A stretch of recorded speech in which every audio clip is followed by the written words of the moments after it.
Good morning, everyone. Welcome to Group A action in the men's cloth competition of the European Dodgeball Championship 2025. It's Ireland, the hosts, taking on Czechia in the opening game of the day on court 1. And Chris O'Reilly here, joined by Jonathan Wilkie. Good morning. For what should be a cracking game on our hands, Jonathan. Yeah, this is going to be a good one. I think Czechia have been on the cusp of breaking into kind of that middling place. I know a lot of people, certainly people that I've been talking to, have been chatting about whether or not they're a good contender for getting into that kind of third place spot, probably aiming for a bronze medal this tournament.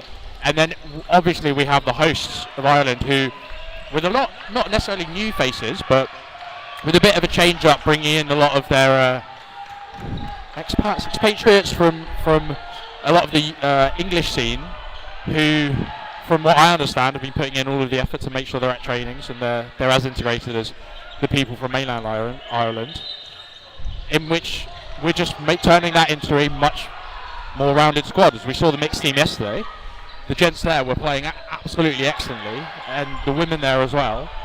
So with those kind of that bolstering of the squad, it's looked very clean for the start of this tournament. Yeah, I fully agree. As we underway with the third ball being won by Czechia, it's Ireland on the near side, attacking in the white jerseys with green trim. Czechia in their dark kit, and the first out there, Kumar looking for the catch. A little bit of a scramble there, and Casper Reed's out as well. I've had a chance to train with the team a few times over the past few months, and it has been a great effort from everyone to get over to Dublin time and time again to build up this team. It's a well-formed unit, but this a massive challenge for them against a Czechia side who, as you said, finished 5th at the last World Championship and the last Euros, so they'll really be knocking on the door to get into those medal matches, and I feel like they will have a massive motivation to break through this time around. Yeah, great 1-for-1 there by Stramek and Hollander. I think talking about those placements, Czechia coming 5th at the last Euros and then coming 5th at Worlds technically means that they've gone up. Yes, we saw 4th best European side. We saw the US come into that play, so not diluting that pool, but meaning that 5th place spot technically is an upgrade. Talking from the Irish side and now talking across to the Czechia players, D-Storm Bruno, the year before last I believe, won the Austrian leagues in the men's competition, which is excellent for the team from what we understand, with that upgrade in quality that they're playing, now that they're playing with the Austrians, who have historically been an incredibly strong side. They're upgrading their craft through that play. And a great catch there. McAvoy, big by catch. McAvoy down there, hit out on the post road, bringing back in Kumar, leaving Coombs and Kumar. Oh, big hit there. Brilliant stuff. Dervisic taking his time to set up alongside his teammate. Didn't rush the shot, which I think was really important. And Coombs now with a bit of an uphill task, going for the catch. We can see how confident the Czech players are with their arms. They're really bringing the game to Ireland there. They're taking shots. You see that 2-ball or with Kumar as he was hit out through the drop block. The players have come forward, they've checked each other and gone, actually, yeah, we can go for this. But they're not taking their full run up, they're not taking their full steps. So they absolutely back the power and accuracy that they're getting, even from a small wind up and build, which I believe would probably be the difference, is the raw power that the Czech are probably going to bring to this game. Yeah, you mentioned their fact they play in the Austrian league, which whenever they're playing month in, month out, is a massive undertaking, taking on the Austrian sides, particularly the group of clubs from Vienna, and winning that title a couple of years ago. They did it in quite dramatic circumstances as well, coming in as the lowest seed and then managing to pick up the title. So they can mix it with the very best. Yeah, agreed. And if we look at the kind of, even talk about the body type, I think on this Irish team, Casper Reeds is probably your tallest player, just as he makes a lovely shot but gets hit out on the post throw. Kumar cooking a shot to the left. But the body type, for example, a lot of these Czech guys, they are tall and they're very well built. So they're bigger guys, and with that comes more power. And obviously the more you hone your craft, the more your accuracy comes along. So yeah, it will be interesting to just see the difference. We saw Ryan Hollinger have a great mixed game yesterday with his post throwing. We'll see if in the men's game they decide to bring that across too. Yeah, at the moment Ireland managing to keep a good amount of men in. A great pre-throw there. Schramek taken out across court from Paul Coombs, who wasn't punished for it as well. A big play from Ireland to take a minor numerical advantage here as they look to draw level early in this match.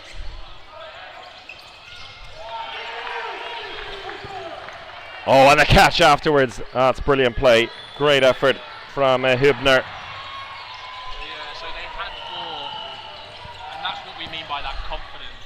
They had four balls, they just saw the opportunity to go for it, made the hit, which then ricocheted back over, which then he caught, bringing back in one of their own players. And he's just gone again, hitting out key. They're really backing their arms early. Back up to 5-on-2 advantage. A very similar situation to the previous set. A missed throw there from Valek, but thankfully it was not invalid.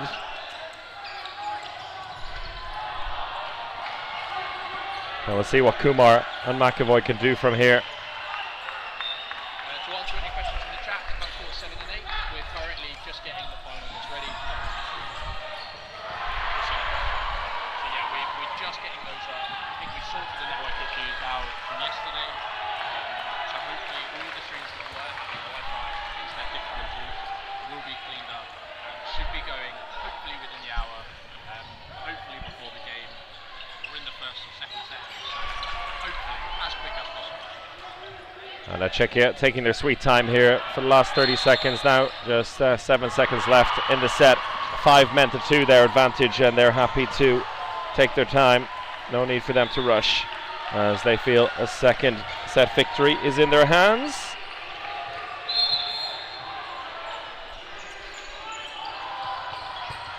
Kumar out. McAvoy with the last push, but little he can do in that situation, and that's the end of the second set. Czechia going 4-0 up early doors. Slight favourites probably coming into this one. Ireland looking to get off to a quick start, but so far that throwing power, we've had it in the chat, you've mentioned it as well, that is very impressive stuff from the Czech men. They're looking to lay down the law in that regard early in this match. Yeah, we are just looking at the audio issues with my mic. And, thank you for people that have also been messaging me privately telling me that. Oh, very good. So we'll Let's just see if we can fix it.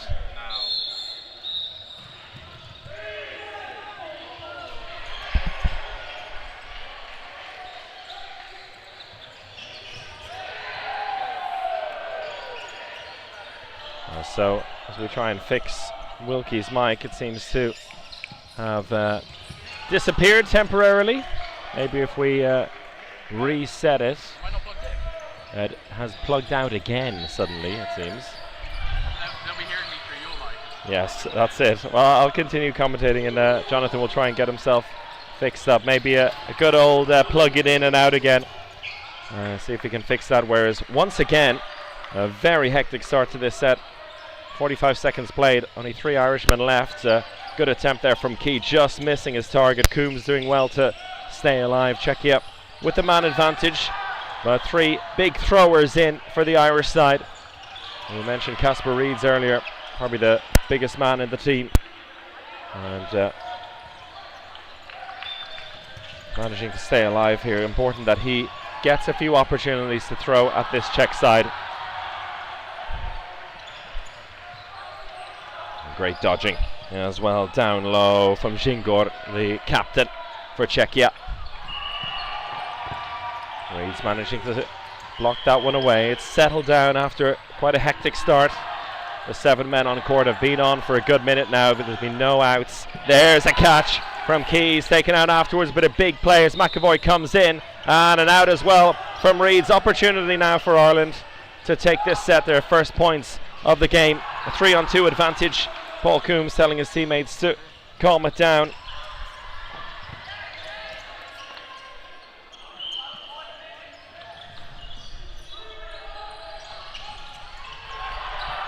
McAvoy playing it safe. Still 55 seconds left in this set, a long way to go. Czechia knowing they can make the change, and there McAvoy going for the catch. It was an awkward one going across his body. He tried to open up and make space for himself. 2-on-2 situation now. Oh, that's a beautiful cross court from Coombs, giving Ireland a chance to take this set now. 2-on-1 advantage if they can play it smart. And the follow-up from Casper Reid. Big celebration from the boys in white and green. Ireland getting their first points of this match. 4-2 the score.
And he's back.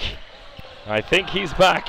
Jonathan, we've been fiddling around there a little bit with the mics in the meantime. Looks like, say something first there. Yeah. Oh, lovely. Good.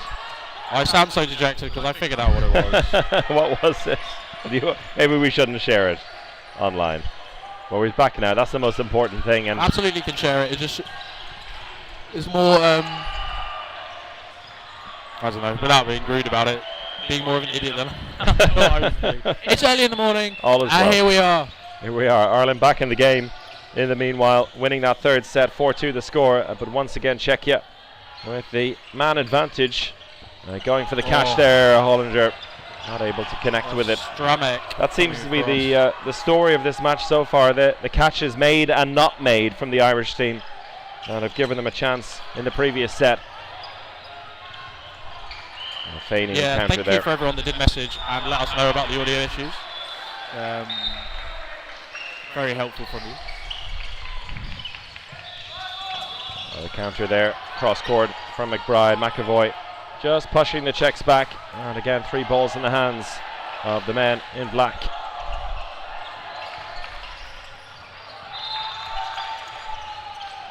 A little bit hesitant there.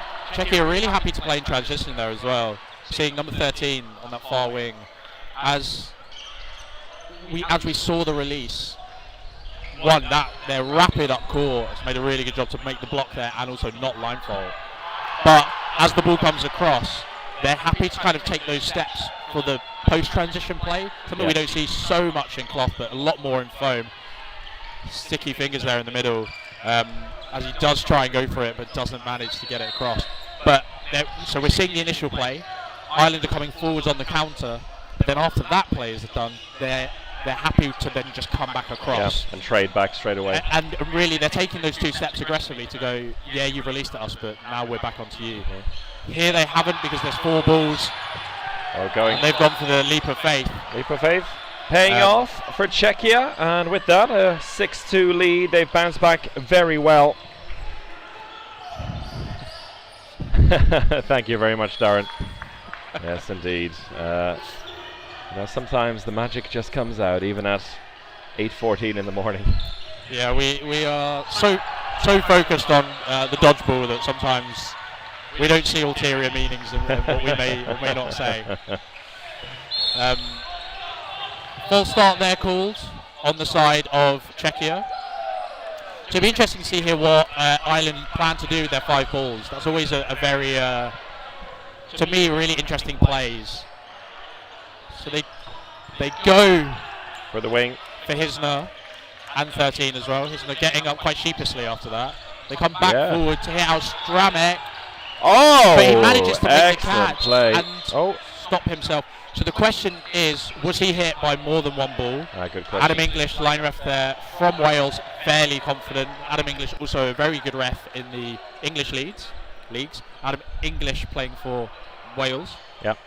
Just to clarify. Welshman, yes. So yeah, fairly certain. Doesn't look like the Czech players were protesting too much about that. Great catch, nevertheless. Doesn't count for anything at this point, but a good effort and a big opportunity for Ireland now. 6-3 up, making full use of that 5-ball opportunity at the beginning. Hollinger taking out. And, seems like Czechia have certainly probably done their homework.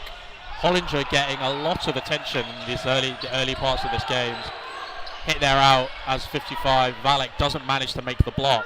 So a great hit there by Key, and the follow-up comes, but isn't necessarily needed.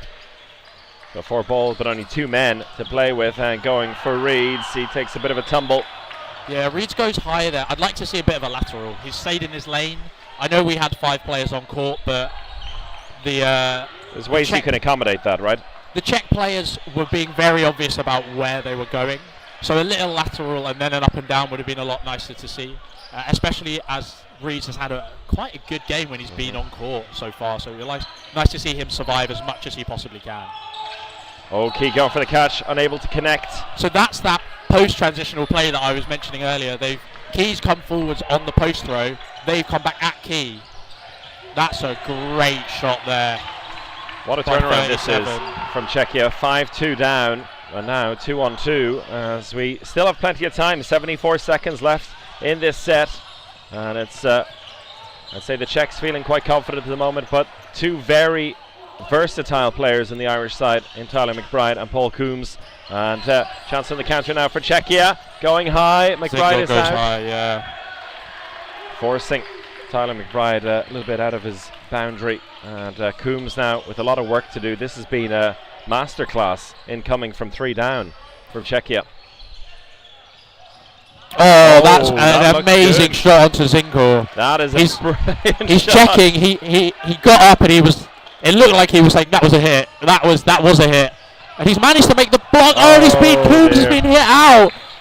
An amazing comeback from the 2 Czech men of, I believe, Zingo and Stepanek. Zingo being our captain there on the Czech men's side.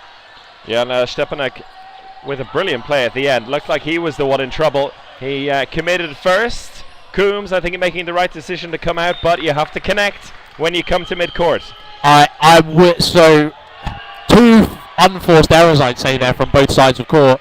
Stepanek did not have to go for those balls, and in the situation I wouldn't have either. I would have set myself at the back of court and just hoped I could get out of the way of the single. But Coombs, it would have been nice to have seen him throw a big fake in, force Stepanek to make that decision and then nail him. But what he's done there is he's just gone and popped the shot. So we now have number 9, Woody Wilcock, joining us on court. Coming in for Casper Reeds on the right wing. Woody, as he likes to be known, that's his official dodgeball name, he's told me. He's like a Brazilian footballer, Woody. And we have also had a substitution on the far side of court. Number 73, Becker, coming on for Stepanek, who's just been given a bit of a break after that comeback with Zingo. And you mentioned it there earlier in the previous set, doing their homework, the Czechia side targeting Hollinger once again very early doors. He's barely had a chance to run around this court so far. One of the players, or the player of the match in the mixed game yesterday for Ireland against Hungary, hasn't had a chance to make an impact yet. Ibno with another great arm. I really, really do want to see Ireland get into that post-throwing game that they were so effective in the mixed. I can't remember who we played in the mixed. That was Hungary. We played Hungary in the mixed. First game yesterday. And we had Key, McAvoy, and Hollinger. They were super aggressive up court. They were making a host of hits going into the post-throw game. And this Czech team, they're a big side. Just as the Czech team are doing now, and Hibner hits McBride out. I'd love to see Ireland take that game back to them. Force these big guys to use a lot of energy getting out of the way, dodging and blocking, and then be able to transition that into the second half, where hopefully they'd have potentially drain them of energy a bit. As we said, those two wingers, they're big lads. Yeah. And they're being allowed to play their game so Yeah. far, which I think is one of the keys also for Czechia. They're not being made too uncomfortable. So Emily Leddy there, who is Woody's partner, doesn't want us to relate him to any footballers. Okay. Well, that was what I was told beforehand, but we'll stick with Woody the dodgeballer then. To answer BP or Ben Paddock question in the chat, lots. So it seems like as we use Hibner for an example, the number 9, the right side of court. As he's coming forwards, he's eyeing up the open player. So down his channel, and he's kind of seeing big dodge there, but he has line faulted off at the back. A chance here, 4 seconds left. They need one more hit. Just the block there comes across. That's the threat. Yeah, hold on to take the narrow set victory, but extending their lead further. We're heading, I guess, into a 90-second set now to finish off the first half, which has flown by.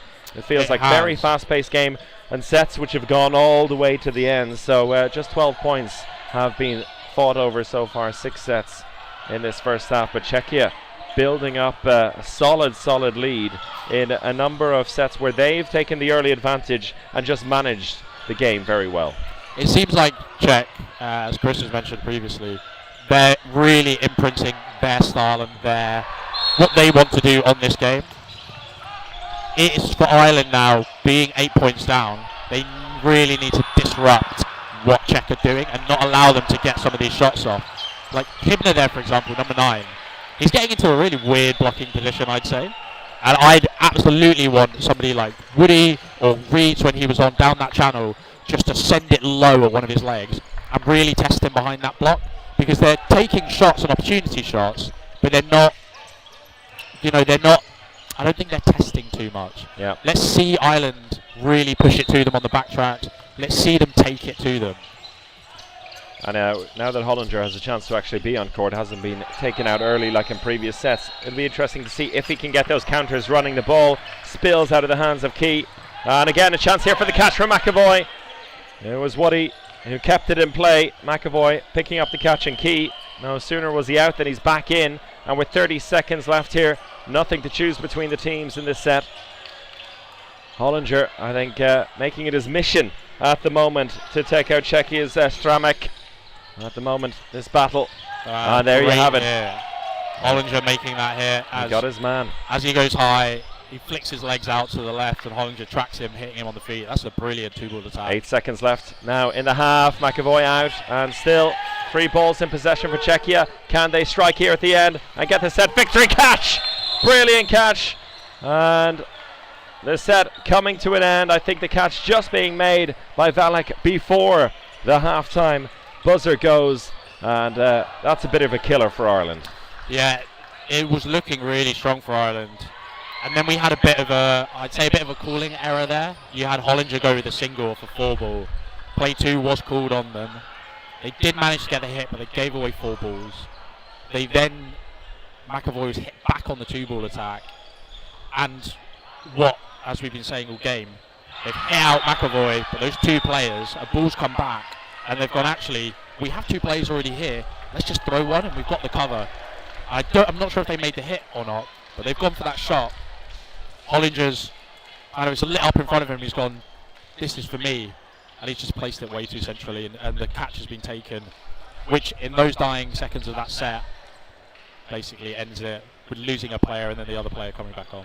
And I guess a little bit of the frustration plays into that as well. The fact that they have been, trying to get Hollinger into the game. He's been kept on the wraps a little bit, then trying to make it happen before halftime. But unfortunately, from an Irish perspective, Czechia getting the catch and getting a 10-point lead heading into halftime. We'll take a short break for just a couple of minutes. I'll be back with you. Stick with us for the second half.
So underway with the second half of Ireland versus Czechia. A 12-2 lead for Czechia at the break here. And getting a comment in the chat from Hannah Kelly. I believe in the comeback. She says it's going to be a big comeback. But there have been opportunities for Ireland in a number of these sets. But needing to build a little bit of confidence against the Czechia side that have been incredibly confident themselves. As Žingor taken out there by Key. This is something that I was curious about going into the first half. It's a great hit there by Valek as Key sets himself low on that wing. But I was wondering, a lot of the Irish throws off of the three balls weren't really finding any of their targets. The Czech side doing not necessarily massive dodges, but enough to get out of the way. So I was wondering how connected we're seeing the faking of the opposition, of the Irish players. And now we can see them coming forwards onto us. We can see Holland is doing a great job there. Woody's adding some fakes in occasionally, but it looks better now that they've had that slight break. Yeah, and a lot of teams, particularly, a great catch there by Bečka. Big catch right down low as well, just beside his knees. When it comes to the philosophy and attacking together with three balls, particularly for single releases and the other two players faking, what is your preferred method? Do you one who likes to count up or count down 3, 2, 1, or do you like to just fake all the time? I always count down. Yeah. If I'm calling, so I've not been on the calling wing too much this season. That's a very lovely. Zingle Going goes again. low, goes on Good that block. post throw, goes to the ball holder. Zingle manages to get out of the way. Risky plays by Zingle there, but does manage to pay off as he survives. I've not been on the calling wing too much. I always count down. I think just being in time for Dervisic with a great hit high on Hollinger across his chest. But it doesn't matter if the opposition know when you're throwing, because they Dervisic letting that one slip through, and Woody had two balls in hand and then called himself out. It seems threw the balls away afterwards though in frustration and getting a blue card. That's exactly what he's done there. Blue card's been produced by referee Sam Mason. That happens. He's pretty frustrated there. He was very honest with that as well. Yeah. I didn't think he was hit, but he did. Obviously a very glancing shot. So, a tough one for Woody. Throwing that hit and then being punished for something which is well within the rules. Yeah, more of a dropping of the balls rather than a throwing them away. But big problem here for Ireland. 1-3 down, needing a catch perhaps. There's something magic here in these final 20-odd seconds, but neither of those is going to happen. McBride out over the end line fault on the first 2 points of the second half going to Czechia. And we're talking about the placement of the throws earlier. Czechia almost with absolutely no fear. Yes, they're being caught out a few times, but they are going straight down the body. They're going straight down through the block. They are not looking for these little nicks off the knee or the shoulder. They're going straight for the man and believing in their power. It's something it's just a real difference as Hawkins comes forwards and manages to make a hit onto Becker as he hits the floor. Whilst this is occurring, we're just going to take you to our interval screen.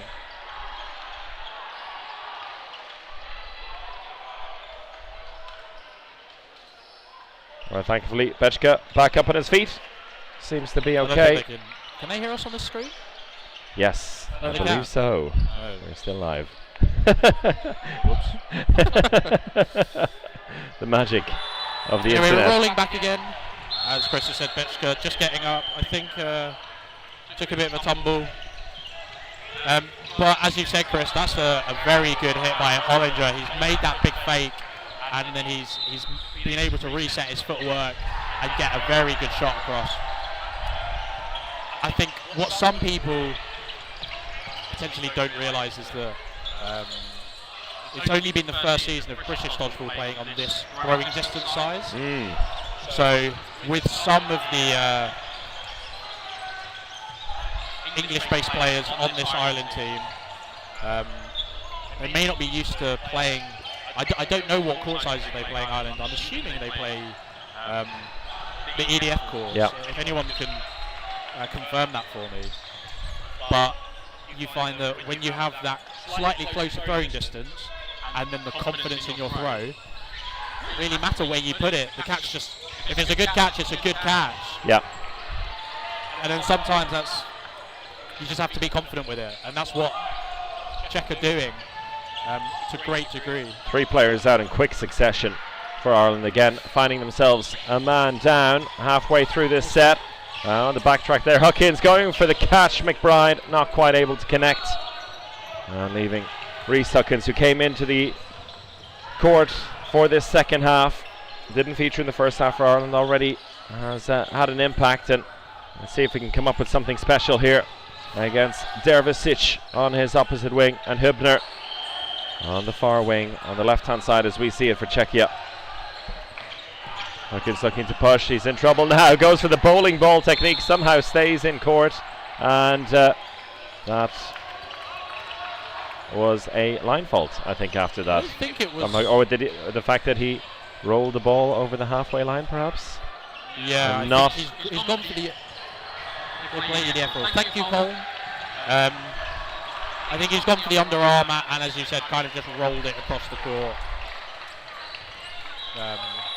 So it has been called an invalid attempt. This game really getting away from Ireland now. The first of 2 massive games for them in this group, Group A, featuring Ireland, Czechia, Italy, Denmark and Slovakia, and Ireland versus Italy later on today. In fact, the last game on court 1 today will be decisive, it seems. Czechia drawing with Italy yesterday. They're giving a little bit of an insight into the general levels of these sides, but of course it all comes down to the clash of styles between teams, and Ireland look like they'll need to get themselves back up for the final game of the day if they're going to progress to the quarterfinals. But Czechia, with this, will be very confident of making it through to the knockout stages and going one step closer to breaking into that medal round and competing for at least the bronze at the end of this week, as we spoke about earlier on. Yeah, it would be nice to see Czechia really make that high. It's a big fake there.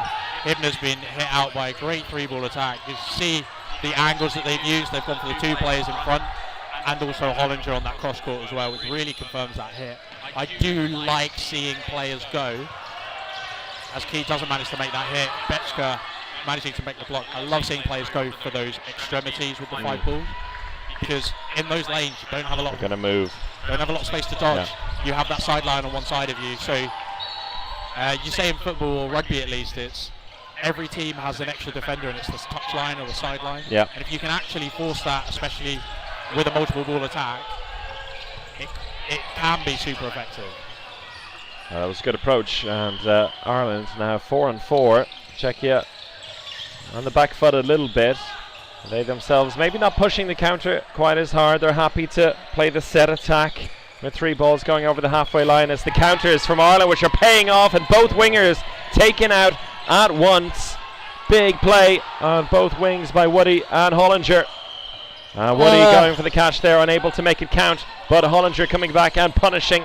So Bečka, the only man remaining in the Czech side, against 3 Irishmen who are looking to get some points back on the board. Yeah, Bečka manages to get across. McAvoy gets the block across. A great retaliation by Hollinger to make that. Catch Bečka, and then out. Bečka catching Huckins' throw. Valek now against 2. We've seen it a few times before. Czechia coming back well, but not this time. McAvoy getting his man and getting the 2 points on the board for Ireland. There's still a long way to go for them in this match, but at this point they'll want to build some confidence, get some more points on the board against this Czech side, who have really earned the lead that they've got 12 points at the moment. That's an incredibly timed throw there from McAvoy. Stramak's gone for the throw already, so his blocking ball in his left hand is down by his side. He's tracked his arm across, and he just cannot get both of those hands up with that blocking ball before the ball hits him on the chest and ricochets off to the side. Blaine Murphy coming in for the Irish side, an experienced player within this setup. So Ireland rotating the bench a little bit, it seems, for the Czechs. They're very settled in the players they have at the moment. Great catch. Perhaps some changes will be on the way for Czechia. Mikael Hübner being caught out there. Yeah, they've done a big body of work during this match, Czechia, and perhaps a little bit of tiredness setting in. But Ireland getting a great catch there. And the counter miss from Schranek. Murphy out in the meantime. Hollinger caught off guard a little bit as well. Very smart play. Schranek again trusting his throw from long distance. Yeah, we have a substitution as well on the side of Czechia with Storek coming on for Žingur. Storek being in the outbox currently, so you don't see him on screen. But yeah, good honesty there from Hollinger as well. There was a call of eyes, but it came slightly too late. Yeah. And also when you call eyes, nobody really knows where it's coming from, where the eyes should go. McAvoy makes a block there makes a hit through the block there onto Stramek. Really low, which is excellent to see. Huckins just gets out the way. Woody with the cross court onto Valek, but they've come back on the post transition. However, this is one of those issues. You need to take count of balls before you go forwards, and they've lost 4 for I think the second time in that kind of play. And Ireland have capitalised, hitting out Dercevic. A 4-2 situation for Ireland now, and Bechka also out, leaving Valek all alone against 4 Irishmen. Ireland on a bit of a charge here, and a reminder that later in this half we will open up our most valuable player vote. We'll have 4 nominations for you to have a look at and decide, and we'll maybe discuss them in between the next 2 sets. But at the moment, Ireland looking to get 2 more points on the board. Woody taking his time there, not rushing it. And now a 3-ball attack for the Irish. Valek doing well. Yeah. Very, very well there. The commentator's curse even happens when you're thinking about it. I was thinking about who I'd pick for my MVP on my suggestion for the MVP on the Irish side. And I thought McAvoy has had a better game since kind of warming into it and on that rotation with Hollinger as he gave away a catch. And Woody caught in mid-court here, thinking about the attempt. It's 2-on-2 now, only 5 seconds left. Ireland will push here, trying to get the catch. Not able to connect. Czechia, despite being 1 man against 4, have turned it around, not for the first time. It was the 2 against 5 in the first half. They managed to turn around a 1v4 here, and that really shows the class and the experience that this side have built up. I think it shows 2 things as well, Chris. We've got the class of Czechia, the patience as well to trust their players, and the know-withal to know when it's on. So we've seen them take a couple of catches there, and they're absolutely the correct catches to go for. They've kind of not been gifted to them, but with a bit of miscommunication on the side of Ireland, they've been there. But I'd also say that potentially the lack of ruthlessness that Ireland probably don't have at the moment is that they're up in sets. You want to see them get those sets finished, really end them, get the momentum, because they had quite a bit of momentum in those sets. It's bang, bang, bang. They're making loads of really good hits, but then it kind of slows down and they struggle to get back onto it. Yeah, and that is the difference between the scoreline as it is, 18-4, and potentially a 12-10 game in a parallel universe, but nothing they can do now except try and build on it. Czechia, very, very good value for their lead as Schramek takes out Hollinger. A little bit of a high shot there, catching him on the chin, apologising for that one. But 5-on-5 situation now. And the ball tipped into the hands of Valek. Schramek out, but bringing Hübner back in. This Czech team is working so well as a unit. Like those ricochet catches, you see as Stramek came off, Hübner gave him, there's a little smile, a high five as they kind of rotated those players. Hit there by Dercevic. Woody awfully close to that back line there, but Adam English is all over it. And you can tell they're operating really, really well. I think if you are going to play this Czech game and you're watching this footage, look for those post transitions. We've just seen it, and the hit from Hollinger a couple of phases ago, both players went back at their opposite wingers. They've released they've come forward with the single in the middle. Ireland have replied, and both wingers have gone, okay, well, you've left yourself at the back of court. Let's go. The ball up for grabs again. Devicic, and he makes the catch, but then hit out. And Ireland running out of men, though. So, in the end, another 2 points on the board for Czechia. You mentioned there the deflections, the popping up catches. That's something that I think is a lot more prevalent, or maybe more thought about in the foam game. And you have a lot of experience in that side. But something that is being brought in bit by bit into cloth, but foam, it's a real focus, right? So I'm glad you brought up foam, because the post-transition plays is a massive thing in foam as well. But with those ricochet catches, in foam we have it, you call it a family catch, where the player is live until that ball goes dead, as opposed to in cloth, the player is dead as soon as that ball hits them, and the only thing they're allowed to do is retrieve that ball for a catch. So in these situations, if the ball hits you and I catch it, we're both still in. So it means that in cloth, where the hit will always count as a minus player, in foam, you basically get a two-player swing, because you're taking a player out on that side, you're not losing any players, and a player comes back in. With those, as Bechka takes the catch off of Hollinger, with the post-transition plays, because foam players back their arms so much, and at the high level, some of these foam throws are insane. There is not a lot you can do other than get out of the way and pray that you've chosen the right dodge. But that's something that we've seen as well, that some people, my conversations with David Poole, for example, ex-England head coach and ex-England foam international, he thinks that these post-transition plays are going to be a much bigger thing. A lot of the US foam players think that that's going to become more of the game in cloth as throws get better, as players get more confident with it. So it's a development. We kind of see the waxing and waning of tactics and how it works, but that's something that at least Czechia are doing really effectively now. So we're going to make some nominations here. I can put them into the chat if you want to give me 4 names to play with here and for our fans. As Hookins tries to make the catch, that one's slipping out, and Czechia on top again, another set. So who do you reckon? I think it's really hard on the Czechia side not to talk about their wingers of Hybner and Stramek. I think it has to be Hybner because he's had a great game. I want to put across the number 13, Dercevic, who has played in the middle, rotated out onto those wings. But he's rotated out onto those wings because he survived so long in the middle that he's then given the opportunity to play on the wing. As he gives away the catch. Yeah, you still sure about that?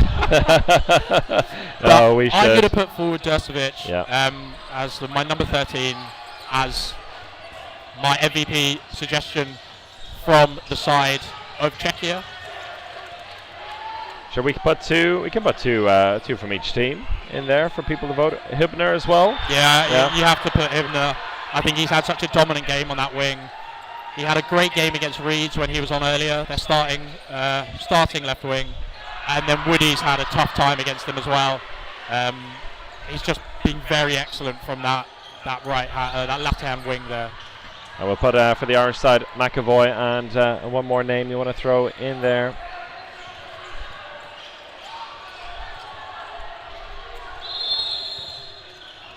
I'm gonna put Tyler McBride down. He's just been hit out. Not necessarily recency bias, because we were actually looking down at the team sheets whilst that set was playing out. But as he now kind of puts himself in the outbox or in the subs box, he's been on court a lot of this game. He stayed alive a lot. Stayed alive in the middle. He may not be making a million hits or a million catches, but he's just been on court. And in this game, with this level of ruthlessness from the Czech, there's not a lot you can do other than just stay on so you can do more. The vote is now live. A lot of you putting in your votes already, which is good to see flying in. So keep that going until the end of the match. We're into the late stages of this second half now. Czechia up 22 points to 4, on course for a big victory, their second victory of this championship. 1 win, 1 draw so far. Looks like they're going to go top of the table with the win here. As expected, really, it's going to be a 3-way battle between Ireland, Italy and Czechia for those top spots. We know Czechia have the advantage now as Blaine Murphy comes up with a massive catch. That's a really instinctual catch we've seen from Murphy, as Huckins is cross-courted by Bechka. That's kind of come from how far back Murphy was. I'd like to see Murphy go to the full extent of the neutral zone to be able to throw those fakes in and not allow that cross-court to happen. But then that comes down to how much is he respecting the arm opposite him, and how worried is he about that standing and post-stand, that post throw and that pre-throw. Morvard in on the left wing for Czechia now, his first real foray into the match as we come to the end. A few changes as Michael O'Shea also brought in. So Ireland with the man advantage. Not a long time left in this match now. 17 seconds in the second half. We'll see if Ireland can get a couple more points on the board here before this match is done. Kumar going for the catch, unable to connect. Ireland pushing here and taking Morvard out. Bechka looking for the counter. Doing well there, O'Shea to stay within the bounds of the court. That is the end of the set and the end of the match with it. Ireland getting the last 2 points on the board, but Czechia with a comfortable victory in the end, 22 points to 6. Very well deserved, and looks like we have our MVP of the match as well. It's Michael Hibner coming out on top there. 40% of your vote. A lot of love being spread across the 4 players nominated, and only right, I think, that it goes to a Czechia player who now are top of the table in Group A, having drawn with Italy yesterday, one of their key matches, now getting the victory over Ireland. And we are hopefully going to hear from a player or two on the sides who just played this match. This our first game of the day on Court 1, next up at 9:20. So in just under half an hour's time, we have the mixed cloth.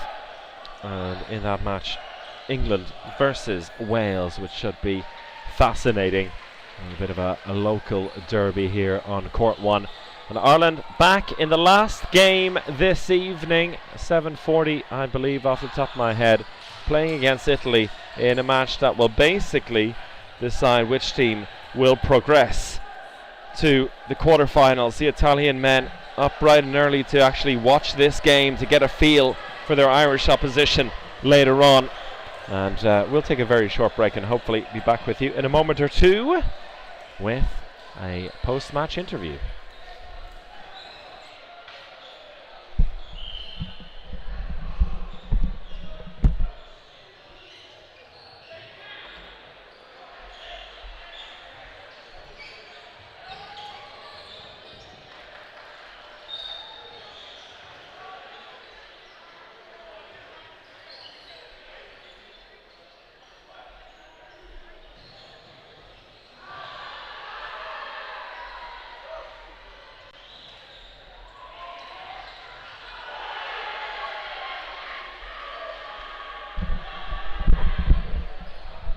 Well, no post-match interview, unfortunately, this time. The players unable at this moment, but not to worry. We'll do a short little recap instead, and before we look forward to our next game between England and Wales. Overall, very impressive performance from the Czech side. Yeah, I'd be really happy if I was them. Throughout that whole game, they looked in control. They looked like they were playing the game they wanted to play, and that's all you can do really in these situations, especially with the level of dodgeball that we're playing at the moment. It's all about how good is your game style, how good can you do your game style, and how much can you disrupt the opponent's game style. A lot of teams here have their own unique styles based on the players they have. Obviously the Czech style is, we have massive arms, we're just going to run through you, and good luck. And that's exactly what's happened here. Yeah. That Ireland really struggled to play them at the style that I think they wanted to, because in those first few sets, you give away as many hits as they were losing and kind of losing those players, and then the confidence kind of waxes and wanes. So it's a really tough one mentally to get back into, but you can't fault the Czech performance there. The scoreline is excellent. They'll have confidence moving into their next few games, but it also shows that they know what they're doing when you leave them to their own devices. Yeah, and for Ireland now, they've got to get themselves up for their final game against Italy later on. The last game, in fact, on court 1 about 7:40 this evening. Czechia doing their hard work now, and we should see them in the quarterfinals. We'll take a short break now for about 20 minutes or so. We'll be back. Next up, it is England versus Wales in the cloth mixed division.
Good morning, good morning, good morning. Welcome to our second game of the day.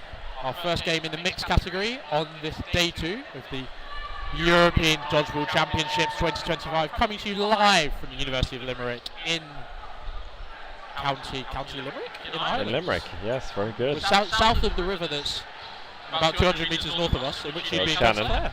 Yes, oh true, yes. The campus is on both counties. Yes. Oh, that's good geography. Well done. I looked at the map when I was very good, yes. Anyway, I'm one of your commentators today, one of your co-commentators today, Jonathan Wilkie, joined by the prestigious Chris O'Reilly. Oh, what a pleasure. Love the compliments. Early this morning, feeling more and more alive as the day goes on.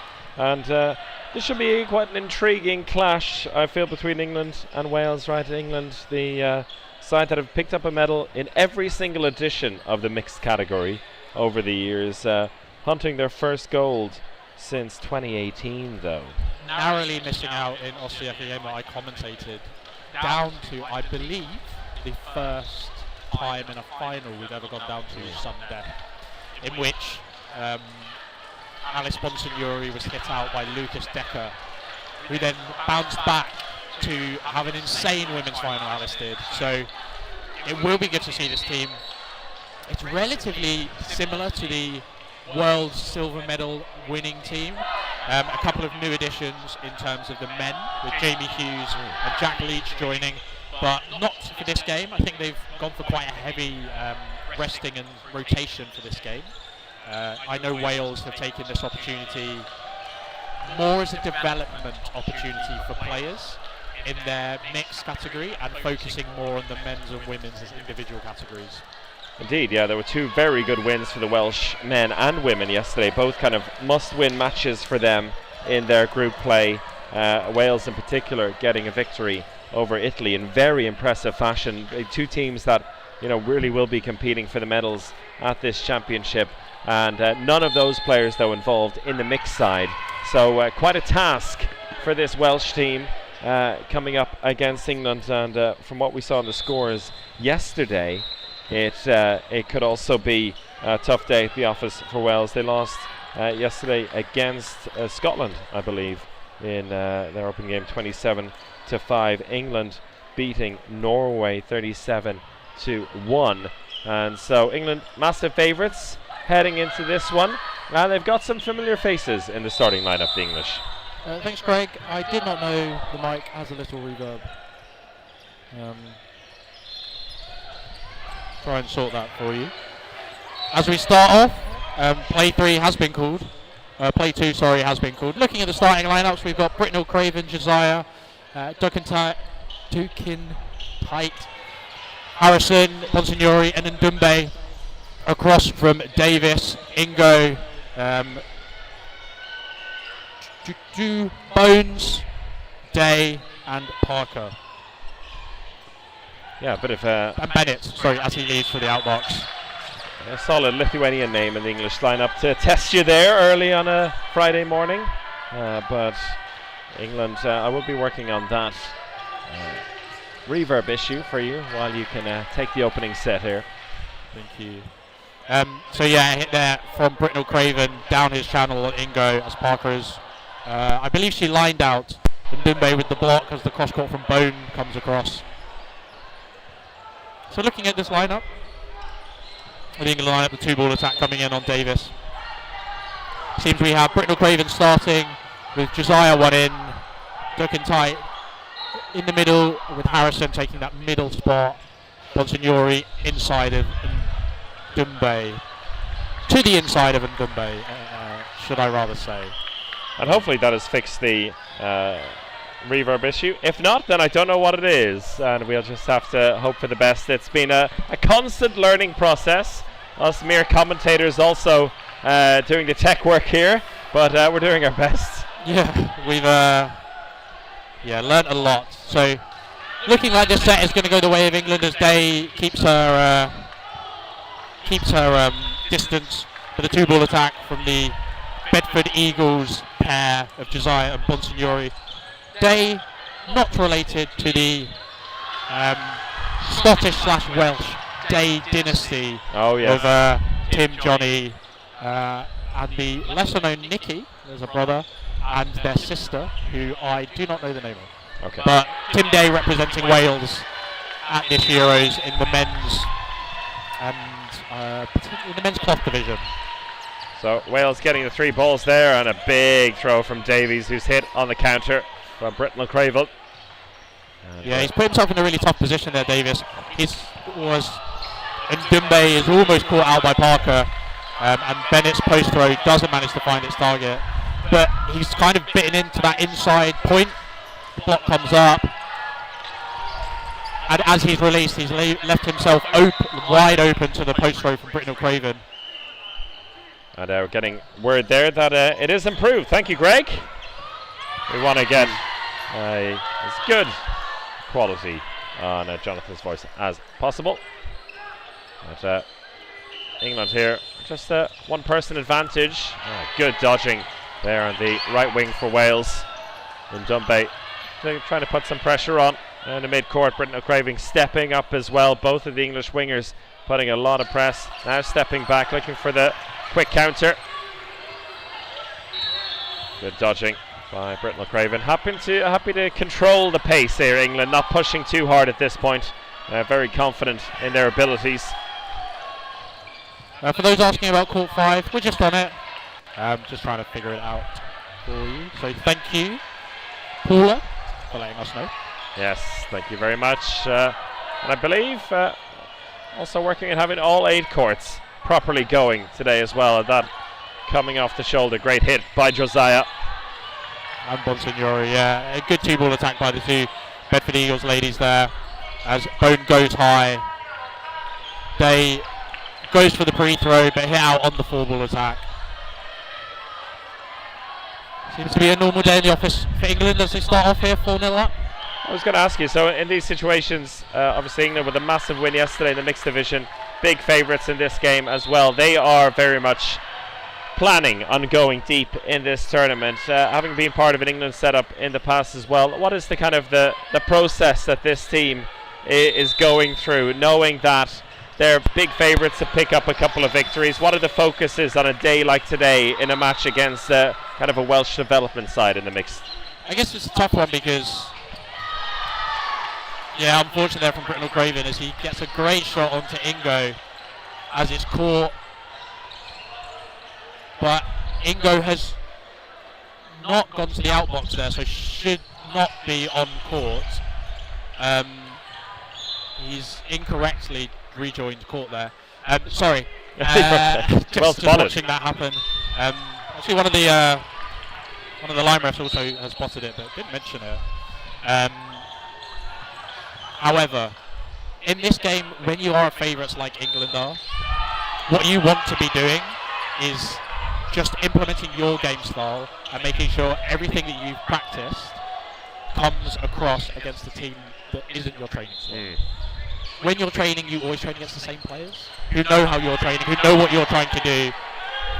As Wales capitalise on that 2-ball attack against Josiah. But what you want to do is you want to make sure that your game plan and how you want to play works.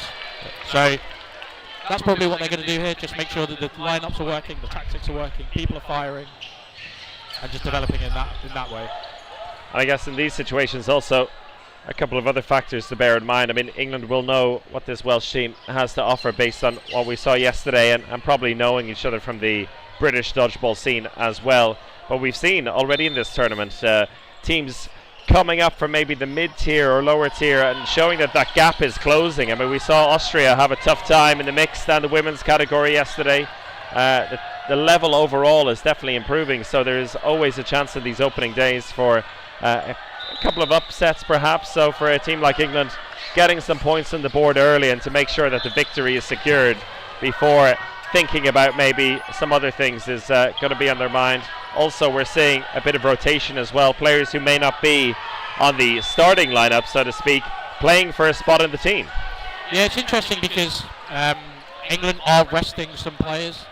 We have their full mixed cloth squad in front of us, and there are some players that haven't warmed up. They're not really even in their dodgeball shoes. So we're assuming that they're just being rested for this game. with the expectation as points doesn't really, the score difference won't really matter going into the groups. It's just on final points, most likely for this England squad. They're just looking to get the wins under the table and rotating those players out. A 3-on-1 situation there. Daukan Taita making the call on the left wing for England. And Dodgeball can finish this one off, faking it instead. Big anticipation there from the crowd. And Dodgeball deciding against it. Happy to play the clock out there, as well as England pick up another 2 points, 6-0. Half an eye on the clock there as the whistle goes. He decides not to subject Parker to a throw at that distance. Really, that set, I think, for me, there was a great post throw from Daukan Taita to hit out Davis to kind of reduce that deficit, and then a leap from Ndumbe to go over the 3 balls coming in from Wales, which I think just 2 very good moments of individual brilliance that helped kind of the early deficit that England went through. Oh. Harrison hit out there by Bennett at the back of court on the quick start. Wales with quite a good quick start as they're getting those Into the third ball over and over again. getting that ball quite quickly. Britnell Craven makes the block there on it, the free throw from Ingo, as he sends one straight back down the lane.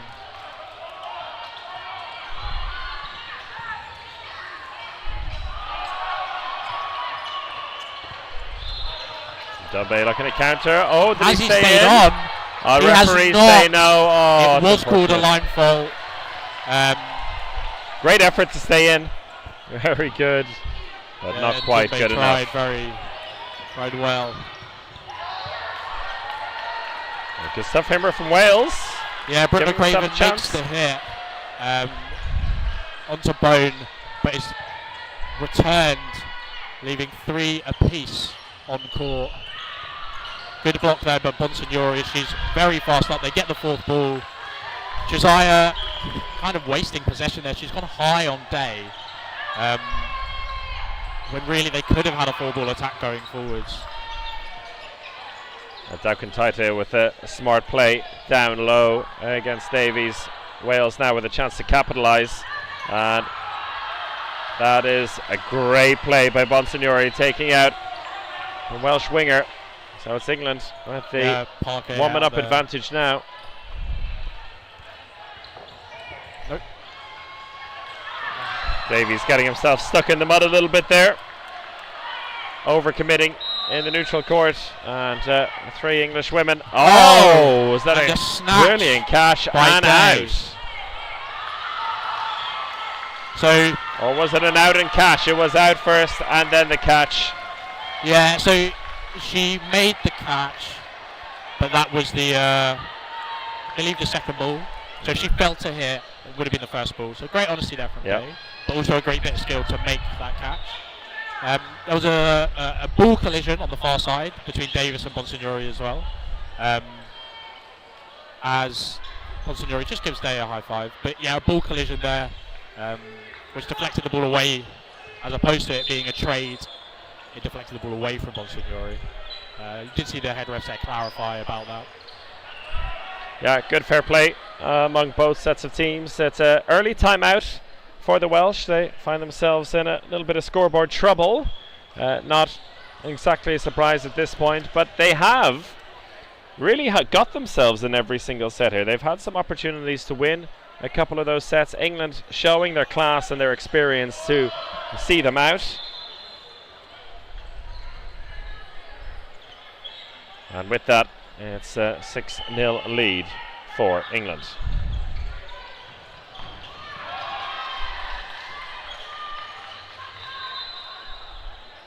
We're halfway through this first half already, and the English looking very calm, looking very chill about it so far. They've been off to a very good start, very professional performance so far from this English side. As we said, coming into this game and this group as big favourites. It'll be a big group final for them later on today, as all of the groups, in fact, across the cloth competition come to an end by the end of this evening. Now we have a marathon of knockout games coming your way on Saturday, with both the quarterfinals and semi-finals We'll be there with you throughout the day for that. And the timeout coming to an end. Wales already back on court.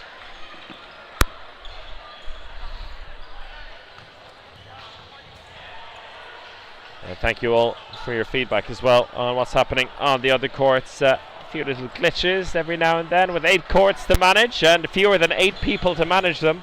We have some brilliant people running around making sure that everything is working as best as they can. So yeah, happy that you're able to share that info with us as well. We're passing it on as much as we can, as well as providing you the live action here on court 1. Yes. Back underway. Yeah, so we are just trying to get coordinate with people about the hitches and issues that you've been pointing out. We've got a substitution there. On the side of Wales. Oh, 2 substitutions, sorry. We have Dan Brown coming on for Luca Bennett, and Hannah Miles joining us for Rhiannon Day. Massive hit there by Stephen Dumbe as they get the 4 balls. And it's a slight delay as Davis is caught slightly flat-footed as that ball comes low at his feet. Bone sends one towards Ndumbe. Wales looking to push back early there. Ingo looking to see if he can capitalise, but deciding against it in the end. 4-4 situation. And Wales in this situation a couple of times, unable to convert it to some points. Good dodging there by Bonsignori. A really excellent shot there by Alex Harrison as Miles just slides to the right. The tracking shot, which is not always an easy one to do when you're right-handed. It's a lot easier to track if you're coming across your body. So a really excellent and accurate shot there on the single. Just waiting for this ball to come back over from the far court. A big block there from Ingo, popping it over the net, and eventually it's come back to court.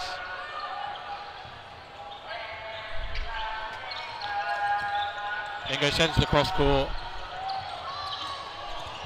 Oh, Harrison does well there in the neutral zone to get away the shot, take the opposition player out, but also having one eye on the cross court that was coming to him as soon as he released that ball. I was going to say that kind of shows his experience. Alex Harrison being part of the England setup potentially for almost every iterations of the Euros. Wow. Maybe missing a couple of the very early ones. As Daniel Brown hits out Stephen Dumbe on the post row, but showing his experience there as he does see that the cross from Brown there. He takes those 2 steps back to put him in a safe position. Also realises that Bone doesn't move in front of him, so he still manages to get that hit off. Brown with another great hit. Ball up in the air. Harrison takes the free throw and the hit. Excellent. Daukin taking out Ingo as well. That was a big play by Daukin, and all of a sudden England have turned this set around again from being a player down. Yeah, Ingo hit out and also caught out by Harrison. As we see a wings call there called by England. Brown, one of my good friends from university. And now to see him captaining this Wales mixed squad is really impressive. Very, very proud of him. And I know everyone from Warwick has been super proud. As he goes for that leap of faith, he hits out Harrison. I was slightly worried there for Brown at some point. It looked like he was going to go for a drop catch. I didn't realise he doesn't have any knee pads on. Is that his usual approach? I don't think I've ever seen him wear knee pads. Wow. He also wears Astros shoes. Yeah. Seems to work for him. Rogue, I see. He's also a very, very good ultimate frisbee player. So you'll see him. He'll play in this style, the way he's playing, all day, without really wavering. He's had some very impressive moments. Very nice. Yeah, but it's another 2 points on the board for Team England, 10 points to 0. And still time for a couple of sets here. Another substitution with Dina Thomas joining us for Kira Parker. England staying quite consistent with the 6 players on court here for half-time. I guess they're going to stick with that at least until half-time. Yeah, a bit of rotation here on the wings from Wales as Ingo has gone over to the wing opposite Ndumbe. Potentially struggling against Britnell Craven, but I'm not sure Ndumbe is any easier to play against. But sometimes a little change can can really help. We saw yesterday in that amazing mixed match between France and Austria, where the French wingers swapped sides because, well, as they said in their own words, Prudhomme came in to face Stefan Leitninger because they were getting their asses kicked. They made the swap, and then a change in approach, a change in throwing length, speed made all the difference. And it doesn't matter if you're playing against one of the best players in the world. It was very, very effective for France as they turned that one around to win. As Ingo taken out there. Yeah, Ingo's done the same. He's going a lot with that blocking ball in hand, which is normally quite effective. With the accuracy and the strength of the throwing powers from this England squad, I'd like to see him vary it slightly more, get into different positions, give them something to think about. Because if we're picking up on it from the commentary booth, chances are the high-level players that are playing on the court in front of us will also be picking up. And when you have that accuracy, it is possible to pick off those shots as well. I mean, it is only so small such a big man can get. Bonsignori putting some pressure on the right wing. Oh, Dakuntete trying to get the catch in, just slipping out. But England still on top here. With Josiah and Harrison on the wings now. A lot of rotation within the team for the England side, giving everyone a go in different positions, trying to stay flexible and versatile. They attempted the catch, not quite coming off. Britnell Craven locking that one up in the air and finishing off the set for England. Very effective finish. Britnell Craven roaming down the centre of that court, blocking one and taking out his opposite number to give England a 12-0 lead. It's good to see you said the rotation within the teams as well. Is that we don't often see it, but or we try and often. You like to see it as much as you can. But in these running counters and these kind of latter stage moments, you see England are rotating their men and their women onto the wings. We've seen a couple of running counters there where you have Britnell Craven on one side and Bonsignori on the other. So they are flexing and kind of changing. Ingo back over onto the other wing now. Yeah. Short-lived experiment, perhaps. I don't think he had a bad stint on the far wing. It was just as Brown does a really good job to Howe and Dumbe. So we've been seeing that kind of release from Brown. He's a left-handed player, a very accurate shooter. Not the most power behind his shots, but it hits you where he wants you. There you go. Where he wants it. Accuracy, a key component here. You can throw as hard as you like if you're not making the hits and not making the right places. And Brown out there, but the catch counts, it seems. So catch and out. Yeah, catch has been called. I believe Bonsignori's left court. Harrison was that last ball that hit him, bounced there onto Davis. But Harrison was that last ball that hit him, so he kind of indicated that he knew it wasn't him. But a really subtle catch there by Brown off of the 4-ball. Nice work there from the England wings, putting them a player up again. With still 1:35 left in this set. Cross court doesn't connect. Dakuntete and Josiah looking to push initially, but waiting, allowing Harrison to join the 3-ball attack.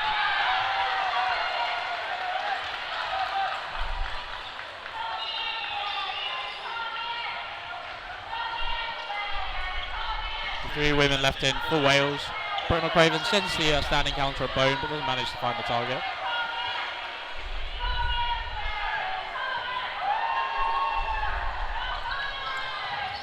As the 2-ball comes through.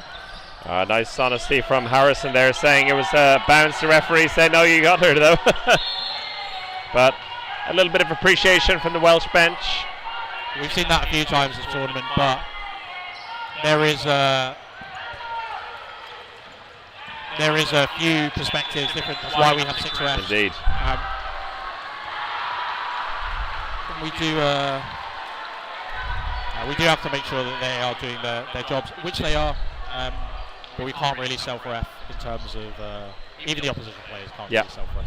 But there you go, 14-0 lead now for England, heading into a 90-second set at the end of this first half. And I think the scoreboard will feel a little bit harsh on Wales. They've been really in each and every set, but a lot of teams will probably say that against facing England. You can take out a couple of English players, but then getting all 6 of them out is a completely different story. Yeah, there's just a level of class in this England and depth in this England lineup that a lot of teams struggle to replicate. It helps with England having such a depth of players. You'll see across a lot of the home nations and Ireland that there are a lot of English-based players that play on heritage and play on parents and grandparents because of the kind of talent that grows within a league structure that has so many teams. For sure. And this, an England side who I think will feel like they're on a mission as well. They've been out of the gold medal positions for the last few years. They've been in the medals each and every time, but when you're England, there is that expectation that they should be on top, and probably an expectation that is within the squad as well. And this long tournament still to be played for them, just day 2 out of 4, and big games to come for them. But at the moment, looking very solid. Bonsignori taken out there. It's a 4-on-3 situation. England 1 player up. And the time will run out for Wales, not putting any pressure on England. Taking care of the scoreboard, taking care of the time as well. And that'll do it for the first half. England, a confident, calm performance so far, and leading 16-0 at the break. Yeah, it'd be interesting to see what England do next. With a fairly secured, it would be probably the biggest upset we potentially ever see if Wales come back from the 60-point deficit. So with that in mind, it'd be interesting seeing what England do next. Looking at the players they've had on court, you have that in the women's side of things, that connection between Bonsignori and Josiah, who play at their club of Bedford Mighty Eagles with each other. So you can see that they're using those connections. The same with Finlay Britnell-Craven, who's now moved to London Storm, who's playing alongside Stephen Dunbe. But Alex Harrison having played at Leamington Spartans with Finlay. So we're seeing those kind of little connections that we'd heard about them doing in the training camps, utilising the wing pairings that play club level with each other. And you see that's going even more in depth within those, with the additions of very good players such as Duncan Tite, who is an excellent player, especially in mixed. So we're seeing that, those little connections. We'll see what happens now that they do some subbing, if they do, and see who comes on. We can see, if you can see from across court, Sharp, Christopherson, Gower, Hughes, all match ready it looks. And then on the side of Wales, we're seeing a lot of rotation from them. So different sets. I think they're just trying different things out at this stage. It's seeing who's playing where. This probably isn't a game they're targeting for a win or even a draw.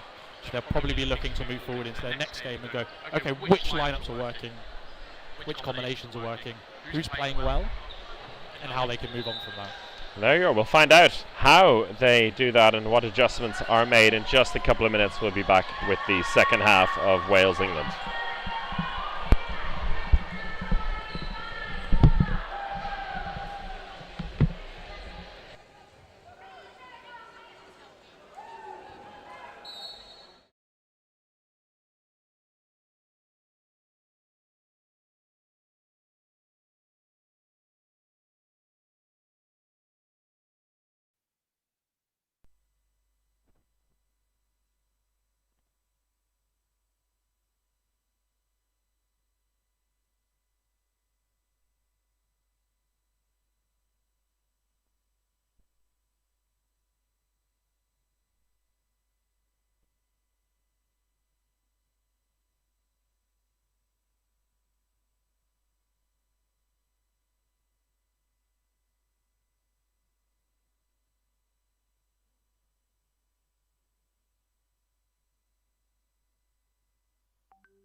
Yeah, we can see Gower, Hughes, and Sharp joining us on court for Ndimbe, Josiah, and who are we missing?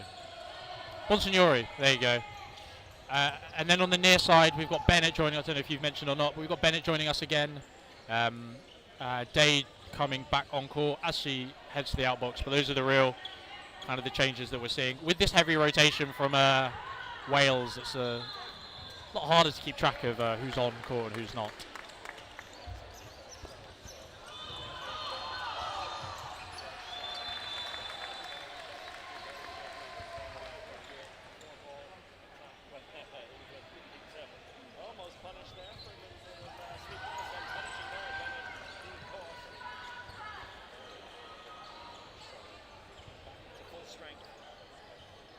Yeah, Hughes not managing to make the hit there. Brynell Craven's done an excellent job there to get that shot across, even though he can see the standing counter coming in. But Hughes then making a lovely catch as Bennett goes to punish.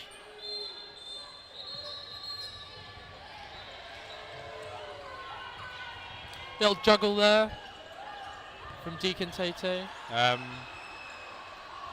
In the old BD rules, that would have been an out, but she still secured the ball in her hand, so it's fine. Leaving Thomas left in on her own.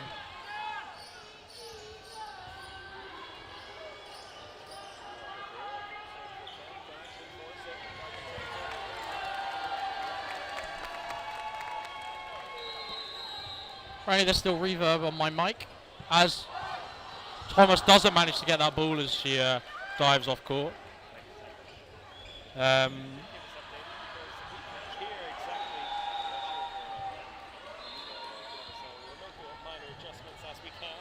Yes. Court 5, we are having the issues with it, but we aren't really sure what the problem is. So we're still working on troubleshooting to figure it out. But we are aware of that. We do have people on it currently. So there's been a timeout called.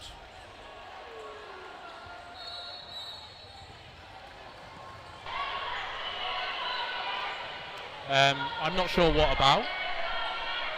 Yeah, it came right after the set there. The set going to England, that was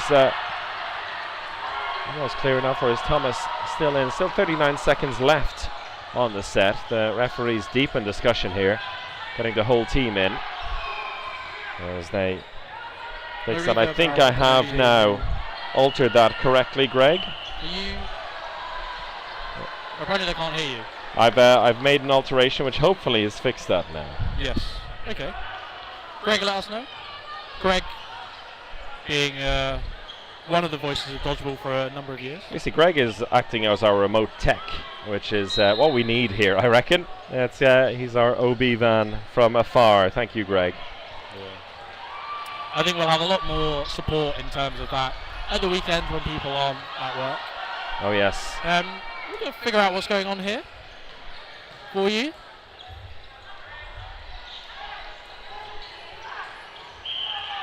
I'm just going to...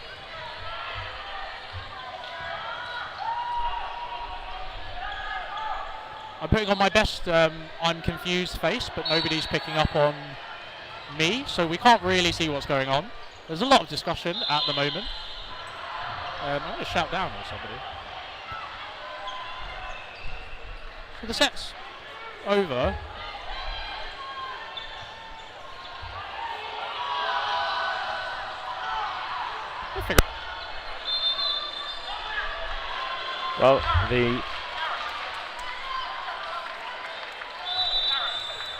Well, the set came to an end after all, it seems, and the score now 18-0 to England. New set. We'll move on. It'd be nice to have referee mics for these situations, and for someone to shout at us what happened. But there you go. Great catch there. Yeah. Bennett caught out again. That's the second time in a row in this second half. Brilliant defensive work from the English side.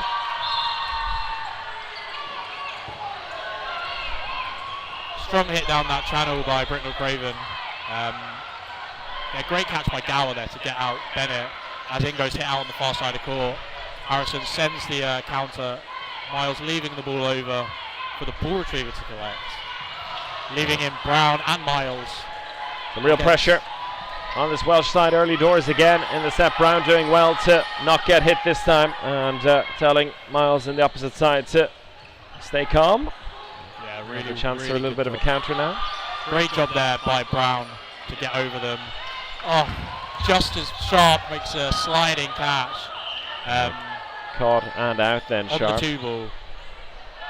As she is hit out or line for leaves court as England decide to throw all 3 balls. It's not often you see, but they do manage to make the hit onto Miles. Oh, full of confidence now. The English 20 points to the good. 2 sets already in the bag for them. And for Wales, still continuing to rotate here. And I think a great learning experience for everyone on this Welsh side. It's becoming a bit of a heavy defeat, but that's really not the focus for them with this mixed squad. And as we said later on, the focus for them would be getting a win over Norway if they can. Norway playing over in court 2 at the moment against Scotland, putting up a good fight on their own, and that's something that Wales have done here, particularly in the first half. We'll see if they can find some rhythm in the second half and put a little bit of pressure on the England side. Yeah, good trade there, Britnell Craven and Bennett. I think Bennett's probably quite happy about that one. Britnell Craven being very good, or at least directing this game really well from the England perspective. As the ball ricochets over, Ingo throws the fake and Day throws the ball at Harrison to distract from that. Hughes hit out there, oh not Hughes out, Hughes hitting Thomas out there on the single. Ingo coming back in for this set. Oh, and a big shot on Brown, who takes a shot to the head, slide back and puts his thumbs up to his opposite number, appreciating the big hit. The unfortunate there is it comes off of Brown's head and it hits Miles on the toe. Really, really unfortunate there. There's not a lot else you can do. But yeah, Brown always plays with a smile on his face. So yeah, that's good to see, even with the headshots. The ball ricochets over, and that is a ball retriever error. A ball retriever error from the Welsh ball retriever as she just steps over the middle line. She was watching that ball ricochet over. She just takes that step. You would have seen it on the far side of court. As they throw 4 balls at Ingo, who tries to dive low, leaving Day in on her own as they come forward for the double running counter. Day ducks low, but Tokantite has already gone there and manages to make the hit. Tokantite and this England side putting the squeeze on at the moment. Another 2 points in the bag for them. And for Wales, looking for another couple of changes. It looks like Bennett is in again. Brown still in there. And Davies, who's got a big throw on him as well, being brought back into the mix. We'll see if he can do some damage on this left-hand side for Wales. Great Davies single there by Harrison. Counter quickly. Oh, and he gets the hit. Gets hit himself though, and the catch afterwards. Great awareness after the hit to see the ball go up and make the clean catch afterwards. A little bit of confusion there as Britnell Craven was hit out, kind of in the same play, and before Harrison steps on court, he just confirms who is it. Who's there? Who's the on. order? Yeah. Oh, as he gives big away catch. that catch to Thomas, and the cheers are electric. Harrison with a wry smile there, but a great catch by Thomas as she sets herself on the back of court. That gives Wales an opportunity here in this set. Get some points on the board, but no sooner do I say that than we're level 4-on-4 again. Day goes low there to take the shot from Sharp, but Sharp does a great job of getting that ball placed excellent on just the outside of Day's body, so she can't take the catch. Oh, catch and a half there. Brilliant stuff. Right down the middle. And that was Sharp, who's already taken a couple of big catches in this one, and right down the throat, collecting it well. And England, as we've seen so many times here, once there's a sniff of danger, they're able to step up in their game and make a big catch, make a couple of big hits, and all of a sudden a 3-player advantage again. Yeah, they've done a really good job at allowing their players to excel. I think when you've got the pressure on the wings like you do here, you can see a similar conversation that we had with Northern Ireland yesterday. And the ball Parker. Ball pops up and Parker manages to alive. get out of the way. But when you do have that wing pressure that all of the players on this England team can provide, it allows you as a player to really be freer with going for those catches, with making those kind of bigger plays that you see. So it's really lovely to see that happening as Parker's hit out on the 3-ball attack. I would have liked to have seen at least one of Sharp or Gower gone for that catch, that ricochet that went back. It's one of those things where it was put so perfectly in the middle of them that neither of them wanted to go for it because they thought the other person would have gone for it. If you ever are in that situation at home, say your name. Yeah. Because if you say, this is a thing I learned playing rugby, if you say mine, who is mine? Exactly. Who is that? You don't know. So put a name on it. Be Abby's or in that situation. And then at least that person knows they're the one going for it. Good advice there. Not just commentary, but dodgeball life advice here from Jonathan Wilkie. Bennett doing well to duck down low and getting involved there. I think he's been hunting a big hit, and Harrison reaching for that catch, slipping out of his hands again. Less of a wry smile on his face this time. Looking up to the dodgeball gods, asking what he did wrong there. A rare mistake from England. We don't often see them give away 5 balls. They're possessional players, but almost always excellent. Big moment. Cole Lots coming in of from cheers Davies. coming through. As Brooke Craven's hit out on the 3-ball attack. As Bonsignori almost does an excellent job of keeping that ball on the side of England, but she doesn't manage to keep it as it just flings over. Well, let's see if not finding his target. Let's see if Wales can capitalise. Big opportunity. Full complement against 3 England ladies, and Brown taken out. A miss there from Davies. Great dodging down the wing. And Abby Gower on the left-hand side as we see it for England. Sharp taken out by Bennett. Oh, an excellent follow-up day. Taking out Okentete. And it's a 4-on-1 situation. This is Wales' best chance so far to get some points on the board. Oh, and they give away the catch. And a catch and a hit before that pre-throw and the catch. Oh, what a turnaround. The commentators curse. Well, you have to say full credit to England here as they look to finish off the turnaround from 1-4 down. It's now Thomas all alone for Wales. And how quickly they can strike this England side.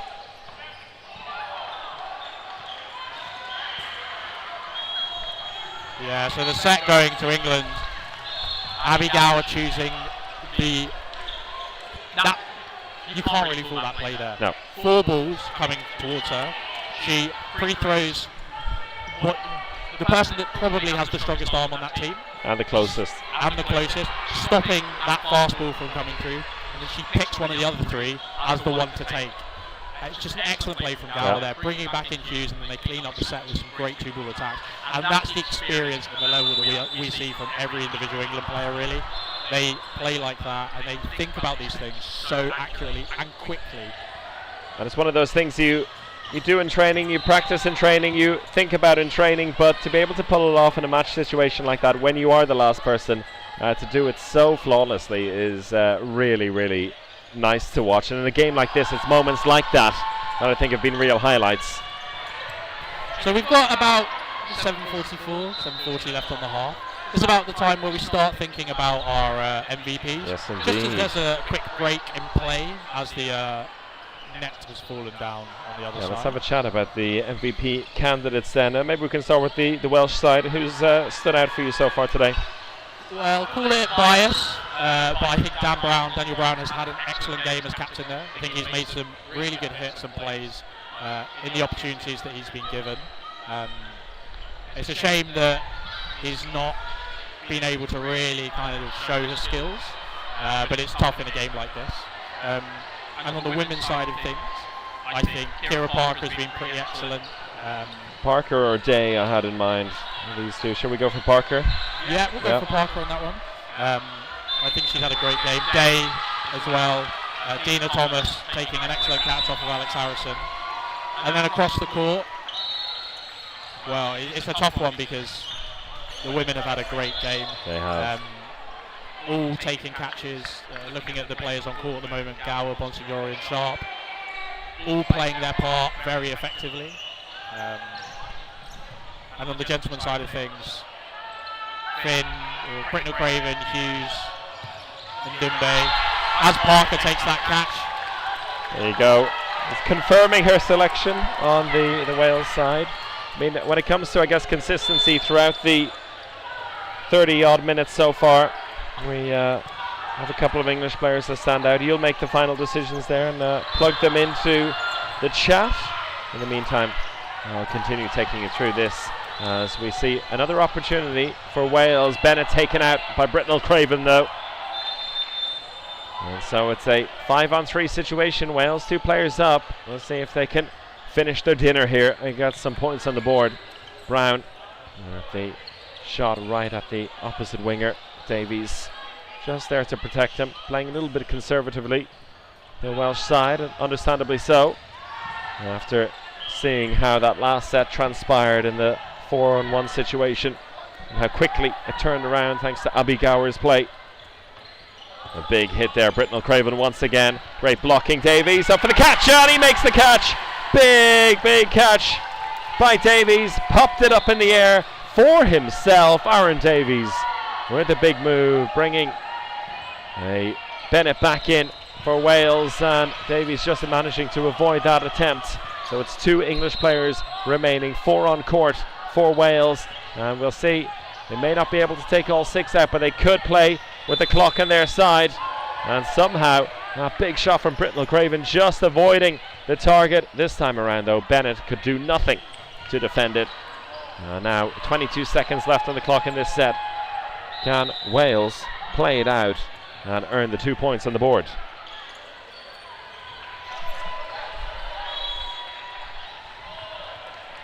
And another little stoppage in play. These shots coming in and giving the netting a little bit of trouble. And a nice little collaboration there between the Austrians over on the court behind us at the moment and the English, working together with the referees to get everything fixed. And I'm sure they'll be facing off against each other later on in the tournament. In fact, there is a court even further down from where we see between Netherlands and Sweden in the mixed division, which could have an immediate impact on who England will be facing in the quarterfinals. It looks like that is a potential battle for second place going on at the moment between Netherlands and Sweden. Whoever comes out on top in that one, likely to be England's opponents in the quarterfinals, should they win the group. Of course, I'm pretty sure Scotland will have something to say about that when they face off later on today. Yeah, so we have that game coming up in the next round of the mixed competition. But we have our MVPs now: Brown, Parker, Britnell Craven, and Daryl Kin. Brown going here. Oh, doesn't manage unlucky. to get that hit. Gower doing an excellent dodge to get out of the way of the leap of faith. Lots of votes coming in for Britnell Craven. Keep them coming in, folks. You have until the end of the game to have your voice be heard in this one. Just under 5 minutes left to play in this match. England once again keeping a clean sheet. They've been teetering on the edge here of dropping some points, and I'm pretty sure for them that is a little bit of a target now until the end of the game, to see if they can keep the clean sheet over Wales, not give them anything in particular to shout about at the end of this game.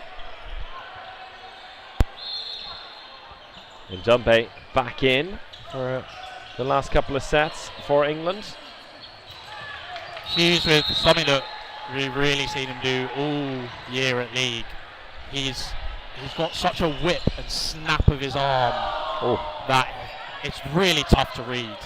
So Bone there, who's playing in position, we call it position 2 or 5, wherever you are, but looking back down, it's really hard for her to see that as he hides it with his body as he comes across. It's just an excellent shot there. Is that something you think he has added to his game recently? So with Hughes' style of throw, and we see it a lot from, so Jamie Hughes started out in playing for, I believe, Virtue Empire, coming out of Worcestershire in the England Midlands. A lot of players like himself, Tom Bell has a similar style of throw on the England cloth team.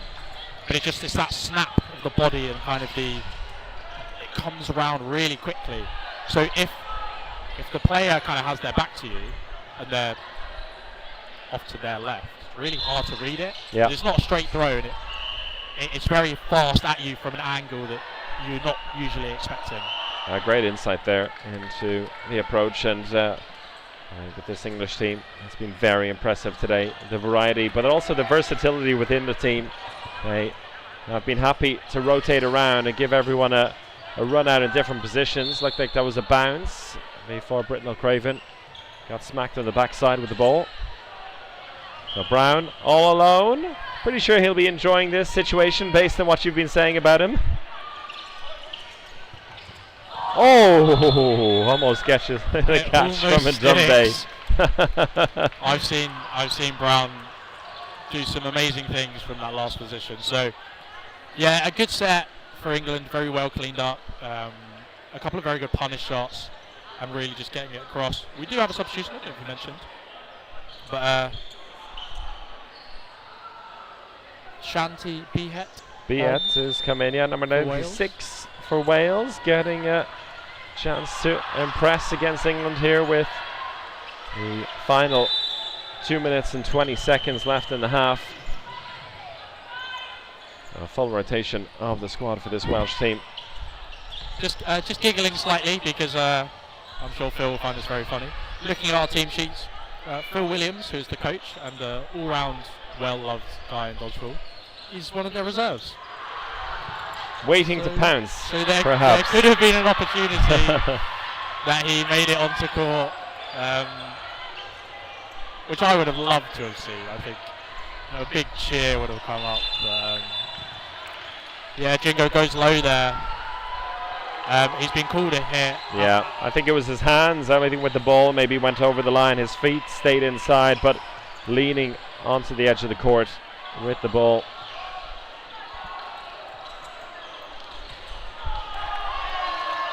So yeah, 13-0 scoreline as Ndumbe's hit out there. A bit of a laugh from the rest of the team as something's happened that we've missed. It may have been slightly funnier. Oh, great catch. Sharp makes the hit opposite her and juggles the tombstone catch but manages to secure it. Very comfortable in her catching is Sharp, and hunting down Miles as well, getting the hit. Yeah. That'll do it for another set. It's England racking up the points now and heading into a 90-second set to wrap this one up. So a reminder for you to get in your votes for the MVP of this game. At the moment, it's Britnell Craven leading the way for England. And he has led the way for England as well. He's done very well today. And both Britnell Craven and Daukan Tate have played pretty much the entire game for the English, basically until the match was wrapped up midway through the second half. And Britnell Craven staying on until the end. 4 balls released there by Wales. Potentially a bit of miscommunication there, as they go at different targets as well. But this hall is very loud, a lot going on, lots of cheers coming over from the Netherlands team as we say that, even this early in the morning. So big matches taking place at the moment. Yeah, it's always tough sometimes to hear your compatriots on court. As Britnell Craven throws a casual post throw down at Bennett, is casually blocked away. 40 seconds left, and we're Wales down 2 players. As Ingo manages to make the block onto Ndumbe's post throw.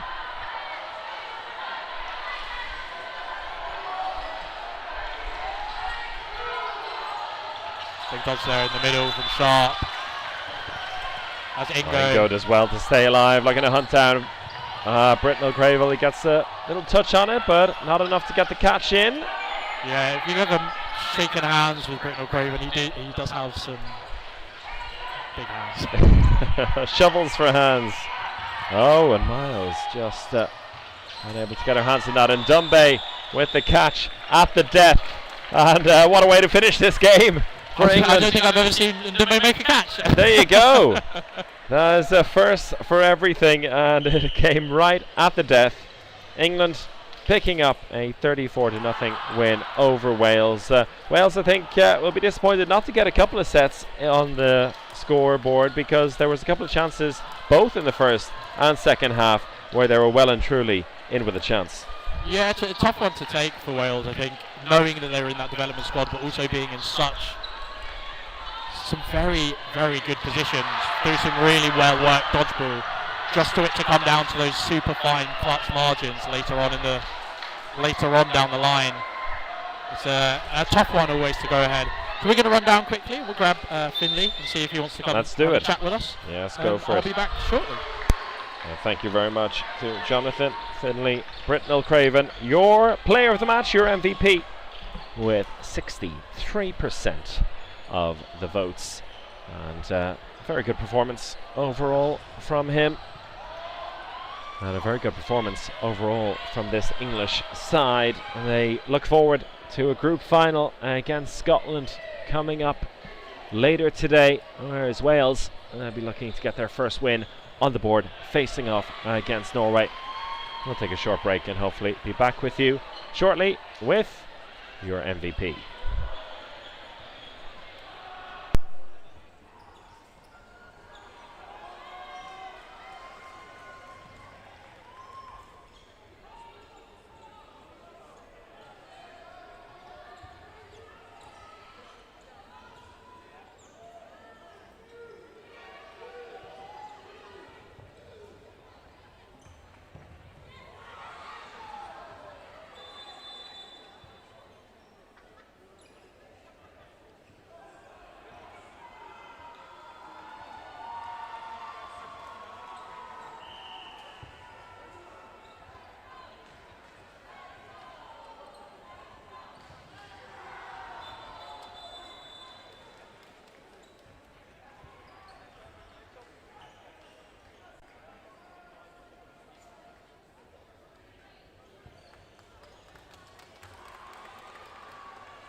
Finley, Hello. congratulations. I can hear myself. Great win there against Wales, a comfortable win, which I guess on the scoreboard was the expected thing. But what are the kind of things you're focusing on in a game like that on day 2 of the championship?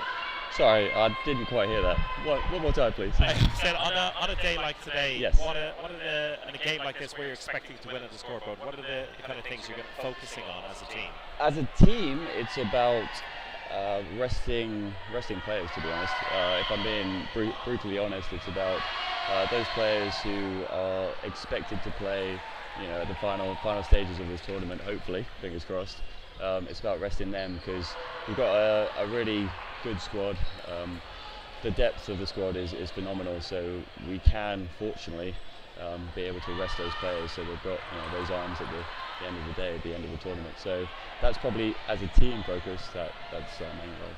And we saw that as well, that everyone who played today, it was a nice bit of rotation. Also, within the team in the first half, you were sharing the responsibilities between the wing players, rotating almost every time. I mean, of course, when you're comfortable in that kind of situation, you can do that, but I think it says a lot about the trust you all have in each other. 100%. Yeah, so it's not only resting those players off court, but on court, it's like you said, that rotation. And it's also trying to get yourself in those scenarios that you're expected to get later on in the tournament. When you've got maybe two guys and a girl, especially with mixed, really getting the timing on those throws. And obviously we've trained up until this point, but the different balls, different venues, so it's great to get that experience of just that rotation. And despite keeping a clean sheet in the end on the scoreboard, there was Just a few about. times the Welsh really came at you hard, and you had to turn some sets around, which I think says a lot about the team as well. Any areas that you feel you're going to be focusing on now ahead of the group final against Scotland? 100%, yeah. Wales, to be fair to them, really brought it on a couple of the sets, and big up Abby Gower for a big turnaround. Hopefully you all saw that. If not, watch it back. But yeah, going back to your question, in terms of what we're focusing on, it's again getting those experience with the timing of the throws, and making sure we're fit and ready. So it's all about hydration. I've got my water bottle right here. All the vitamins, all the minerals, all the electrolytes. So yeah, that's the main focus. Good stuff. Rest up well. Thank you Good very luck much. later. Well done. Cheers. That'll do it for our coverage of this game.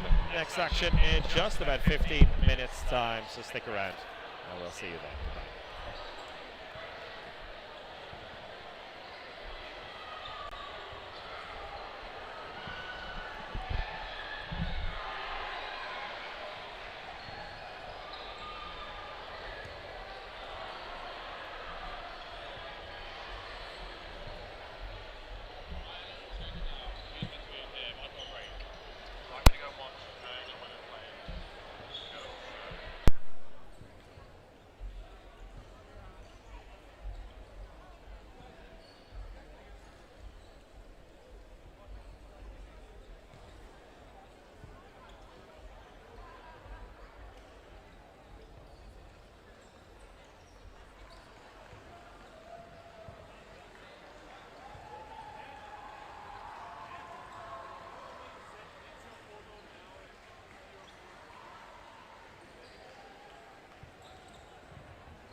Spionino Bombino. Bombardiero Crocodilo. Trallallero trallallà. Tum tum tum tum sahur. Fritto troppo, troppo fritto. Scimpanzini bananini. Ballerina cappuccino. Patapim. Spionino Bombino. Bombardiero Crocodilo. Scimpanzini bananini. Tum tum tum tum sahur.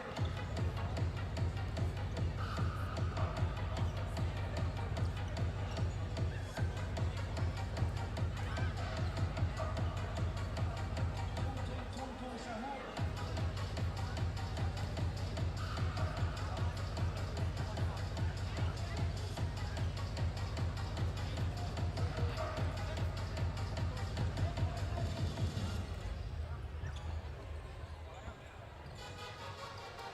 Violino Bombino.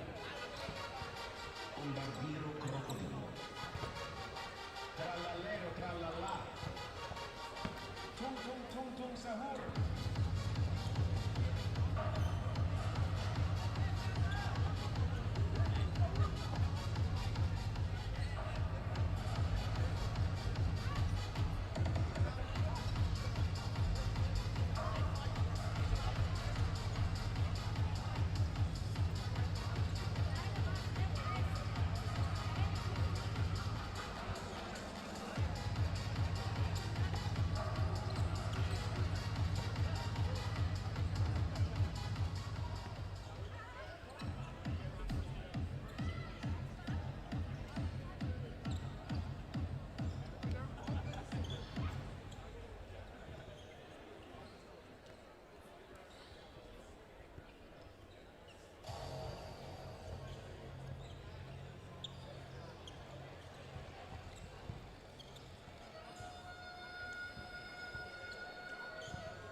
Good morning everyone and welcome to day 2 of this European Championships here in Limerick, Republic of Ireland.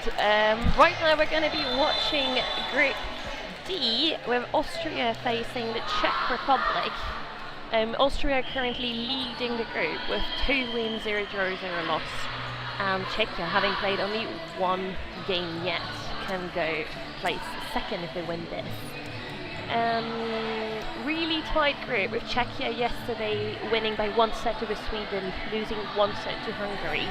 Hungary losing with 3 sets to Austria, so all is still to play for to get the lead in this group. My name is Lena and today I am here with... I'm James, yeah. So it'd be great to get into this game and like see which Austria shows up really.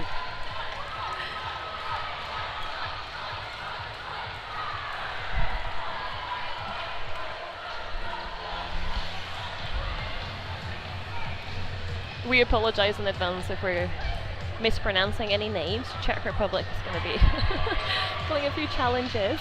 On the starting lineup for Austria, we have König, Neugebauer, Büder, Zartel, Hilligan. Who's on the right? Can you see? He's like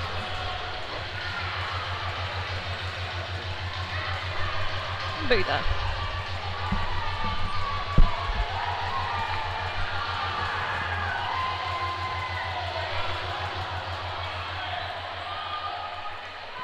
And starting for Czech Republic, we have Chorkova, Mojizova, Cherkankova, Kobylyzhova, Zamkova, and Prakashova. Alright, here we have Austria with 3 balls. Austria now come out 3 balls. Czechia come down ball. Austria got 3 balls at that start. Can they do anything here? Ball releasing low from Neugebauer.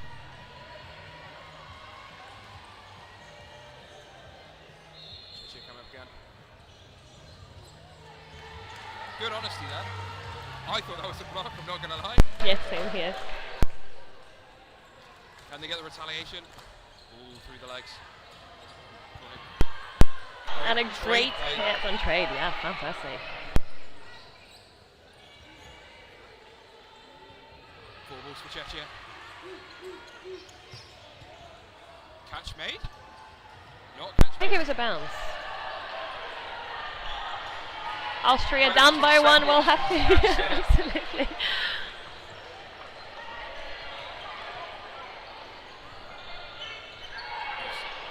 Czechia 3 balls with a fair advantage. Austria starting strong, they know they have a lot to play for in this game.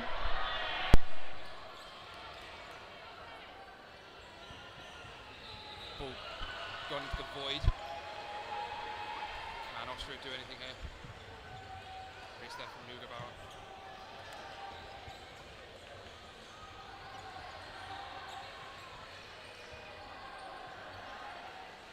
Three balls from Czechia.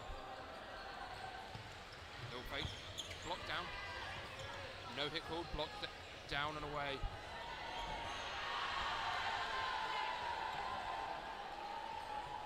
Czechia coming in. He's high on Büder.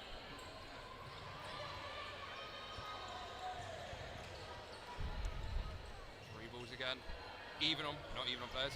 Czechia 1 up still. So hard to keep track. It really is. 1 minute to go. Austria's going to have to make something happen very quickly. And here we go. We got hits.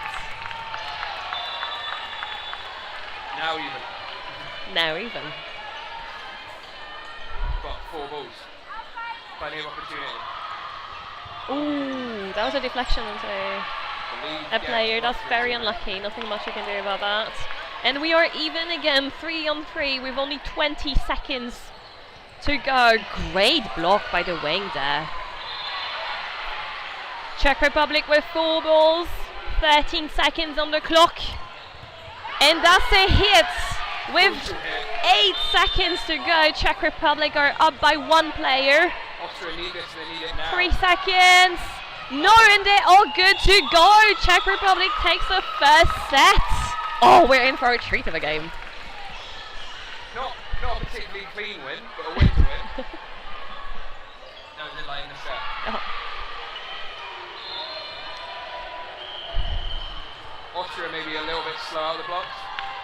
Perhaps a good motivation by Czech Republic to get that first set.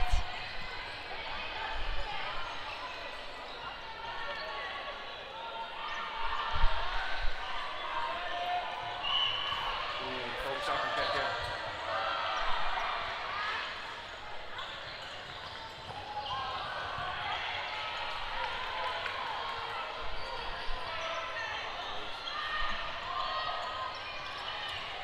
Low and away.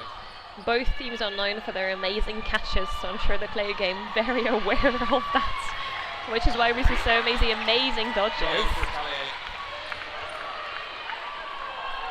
Austria up by 1. 30 seconds in. Oh, and that was very close. Austria with 3 balls again, going onto the offense, up by 2. And get the hit on the left wing of the Czech Republic. Check wing. This looks more like Austria. It does, doesn't it?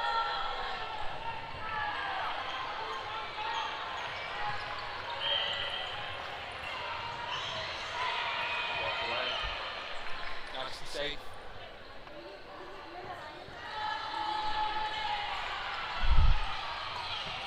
Ooh, Great hit. and a great hit brings it down to -2 for Czech Republic. They are down by 2. Still plenty of time to make something happen. Good pressure by Neugebauer here on the wing as well. Wanting to counter, not being as aggressive as you usually see them be. I would personally feel very scared of countering towards Neugebauer. Fantastic pressure here by the Austrian girls.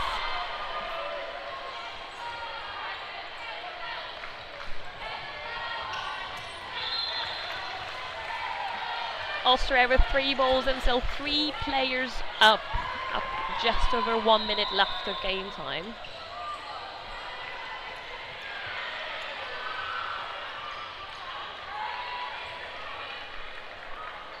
Czechia now, 3 balls. Dominant block away. Taking no prisoners.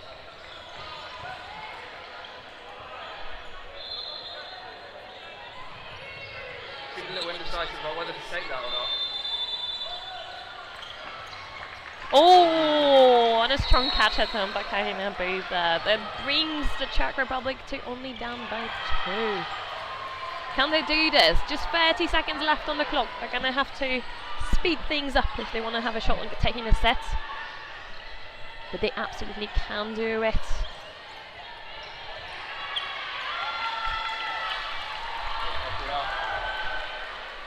And player 33. Back into this. There's 10 seconds to go though. Get a hit now and it will be a draw. 3 seconds, it should be time. Oh, and that's a pity. Just down by 1. But again, a very tight set. Yeah, very back and forth. Very Either much. team could have won either of those 2 sets, you wouldn't have been. Absolutely. Czech Republic losing their players early in the set, but really pushing the aggression to catch up.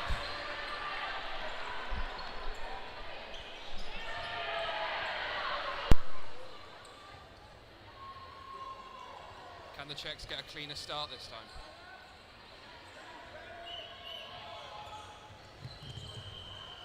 Will be Austrian, they won't be able to get the quick start off, but going for it anyway.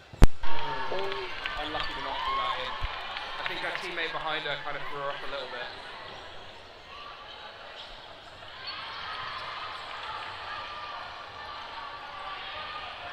Great covering. Oh. Just that little fake for just threw them off that little second to get you out of the way. Oh, and a fabulous throw by player 19, Kobailushova.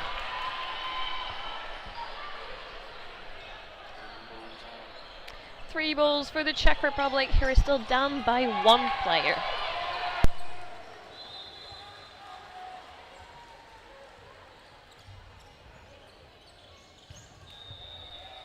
Just skips out the way.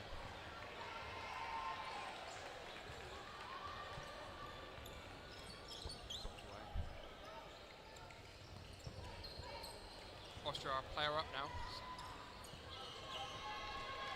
Given the way this game's going, they might just play it very, very slowly. Just try and keep that lead as much as possible. Very safe throw there. Yeah, Austrian player 94, Neugebauer, and Czech Republic right wing number 22 are actually quite evenly matched, which makes for a really good game of them pressuring each other. Sneaks it around the block and flips the shoulder. Austria now up by 2 players with just about half time remaining. Oh! Left wing from Czech Republic evades, what was that, a 4-ball attack? 3-ball attack. Great dodge. But one catch would swing it. One catch would absolutely swing it, and there's plenty of time for that to happen.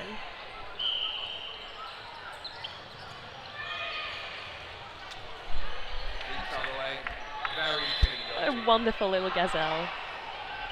Bit of cover from the Czech seems to be doing them a lot of favours. Austria aren't as willing to be aggressive on the counter, and they're not getting hits on it. Oh, and that's a deflection onto her teammate, which sadly happens. Which means that Austria now has a 3-player lead with only 30 seconds left in the 3-minute set. Oh. And another fabulous dodge from the wing. Very agile on her feet.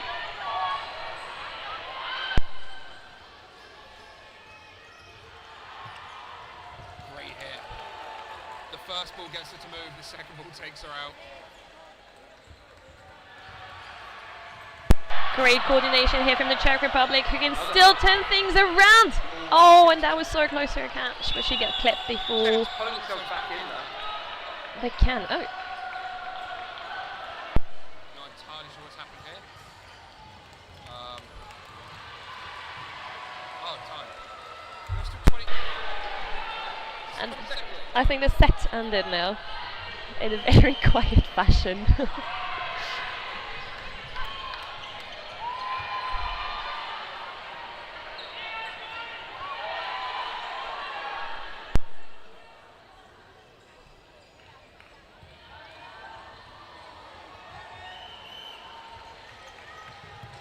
Slight change in the Austrian lineup. They don't use the quick start, give them some time to get composed, pick a target, and punish for it.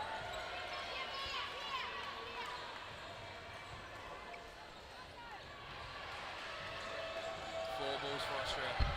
Takes out the winger, that's been causing them a lot of hassle.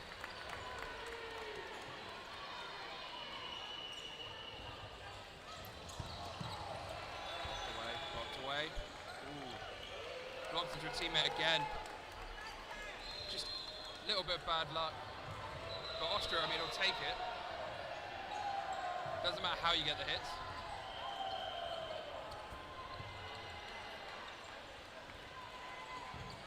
Czechia thrown 2 there. Probably wanting to be thrown out rather than throw in this situation. I think Austria are quite happy to play the defensive game now, play it safe and steady, which means it will leave player 12, Jana Mosishova, to do the hard work here and turn around, yes, and turn around what was a 1 versus 6 and is now a 1 versus 5. We love to see it. 1 minute 40 on the clock, can she do it? No hit there. Austrians very aware that the Czech Republic are strong catchers. Wouldn't want to risk giving away a catch.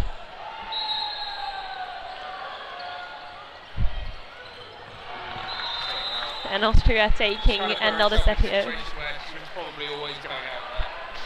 But she gave an excellent fight, and we love to see it. What a spectator sport. And that brings us to Czech Republic 2, Austria 6. There are 7 minutes remaining in this first half. As a reminder, there will be a second 20-minute half after this. Absolutely, Czech are still in this. I would love to see them unlocking the absolute amazing catches.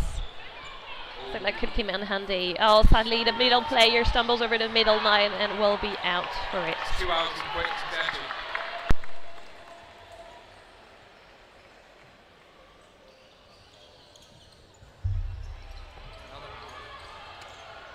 Austria kind of firing on all cylinders now.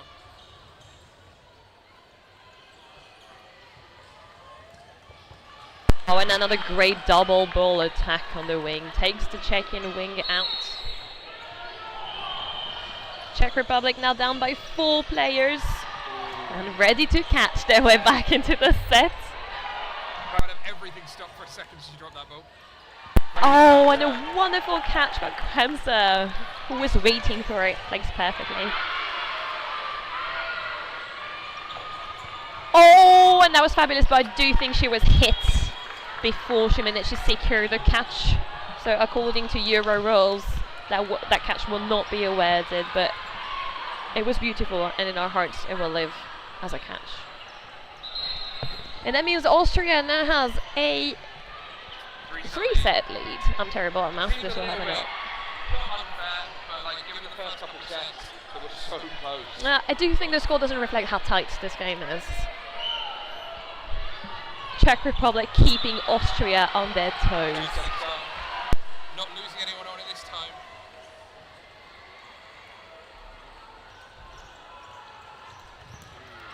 Oh, and a double punish by the 2 Austrian wings. Austria's finally got their sort of counters ready, and the Czechs aren't used to it because the first couple of sets they weren't really pulling them off.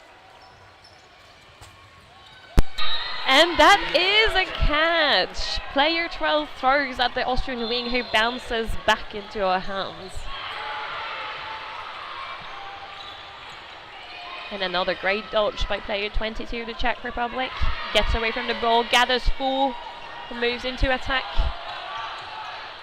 And it's a double ball attack that Kremser managed to get out of.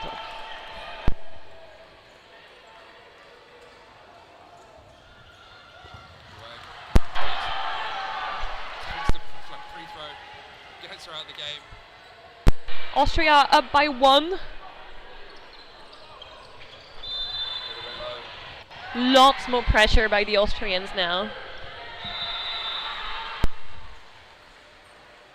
It's just the cover from the Czechs has been helping them so much. It's just once Austria break through that, it seems to sort of open the floodgates for them. Oh, and Austria quite happy to throw double ball attacks, but the Czech Republic managing to convert that into a hit on the Austrian right wing Weber. And a fantastic dot.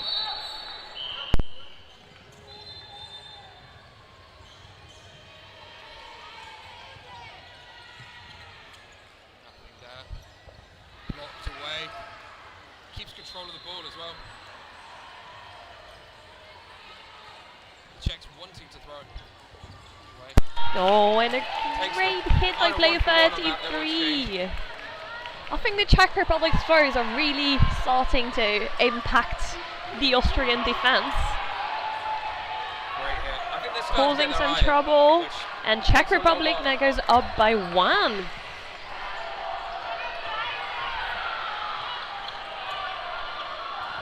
And that is a hit. That first ball kind of throwing off, being a little bit early. But you cannot write Austria out of this. There is 15 seconds on the clock. A catch on this play is basically what she's going to need. And she will be going for it, but Czech Republic no better than to let her do that. And it's a suicide. And it's a catch, but it's not going to count, and then that's a hit. So that will not count. So a catch when you're not in your fair territory does not count as a catch, which is why this catch will not be awarded. But huge congratulations on what was a very quick reaction indeed to secure that ball. So Czech Republic is taking this set, bringing them just a little bit closer to the Austrians, closing that gap a little bit with probably one set to go before the half-time. Tombstone in the other half, facing the other way. Probably one last set in this half. That is a big set for both halves. Opportunity for the Czech Republic to close it down to only 1 set difference before the half, and I'm sure that was a big confidence boost. It's that momentum going into half time as well. Austrian lineup swaps again with Tizana Gebauer going back onto the left wing. Oh, and a catch combo. And that was a double hit, unfortunately. There isn't much you can do about that. She could not see it coming. Ooh, and a strong hit by Koenig. Austria up by 2 with 1 minute 30 on the clock.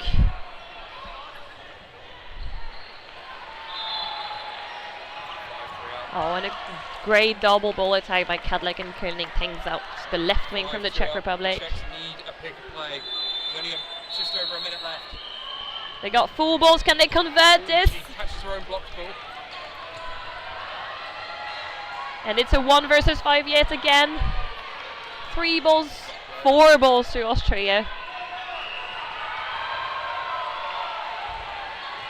Oh, and a wonderful 3-ball attack closes this first half with 2 sets difference between. There should be another set, right?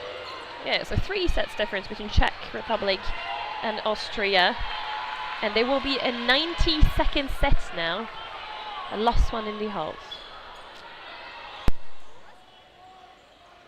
It's a big hill for Czechia to climb now. It's also the nightmare of a shortened set. And a quick start from the Czech Republic, but does not find its mark.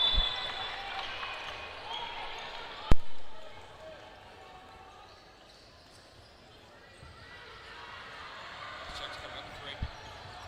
Nothing there. No retaliation though, sort of holding. Knows that if she does it, she's probably trading for it. Oh, what a fantastic slip jump, but still a hit.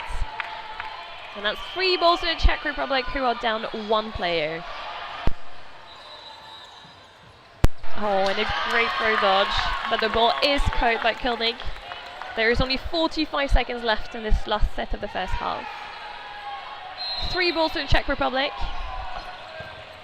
And there is a trade happening on the right here. Both wings hitting each other out. Still leaves the advantage to Austria. 2 players up with 30 seconds to go.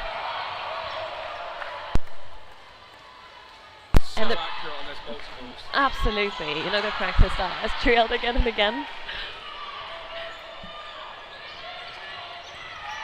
Oh, and another catch by Koenig, but the Czech Republic has to take the risks now. 5 seconds to go. I don't think Austria will be quite willing to risk a catch or 2 being taken, and that is it, the whistle. That closes the first half. So Austria going into halftime with 4 sets lead. It's a big lead. That is a big gap. It's going to be tough for the Czech Republic to close that. 2 minutes, 3 minute sets, so 4 sets, 12 minutes. Possibly just to bring it back. They're gonna have to do it quickly if they want it to happen. But yeah, scoreline a little bit unfair on the Czechs, really. I think it's been closer than that. It's just been a lot of once Austria get going, they just roll. Absolutely, and the Czech Republic yesterday pulled out a very aggressive, very controlled game against both Sweden and Hungary, and can absolutely take control of the game again. So all is still to play for. They're just gonna have to step it up a little bit. Yeah, it's definitely still reachable, especially the amount of double hits they've taken. Yes, there were a few unlucky double hits. There's not much you can do about that. I think the game could still go either way, very honestly, but Austria definitely having the control of the game in the first half. It is going to take something special to get back in it. Yeah, I guess we'll take a little break and catch you for the second half.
And we are back on for the second half. Coach Kacha of the Czech Republic swapping some players in this lineup with team captain number 6, Puste Joška, getting back on court and taking left wing here for the first set of this second half. First ball does not find its target. Austria now on the attack. And a fantastic dodge down there and a great block on the other side.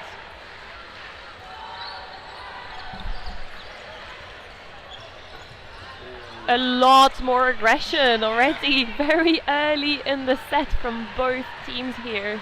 Very unlucky to lose control of the ball there.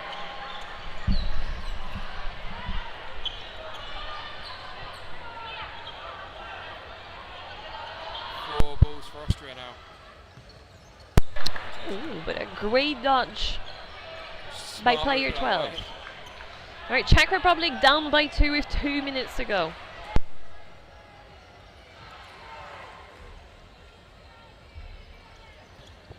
Ooh, and 2 balls on 2 different targets. One does find its target, leaving the Czech Republic down by 3 player halfway into the set. 3 balls release, no hit, but a punished does take Czech Republic middle player out. Austria still has 6 players on court. Yeah, yet to lose a player this set. Ball blocked up. And a great hit on his pre-throw there. One more on Tezan Neugebauer.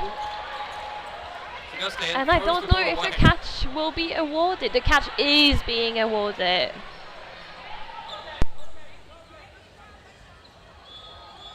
Okay, a little bit of confusion on whether or not player 11 had secured the catch before going off court.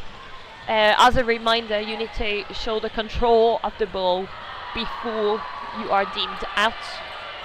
Yes, so the catch is being awarded to Karina Buda, which means player 33 is out and Austria gets a player back in. That leaves Austria with 3 more players in the Czech Republic. Can player 25 do something here? The first throw gets blocked. There's 2 balls at ball holder.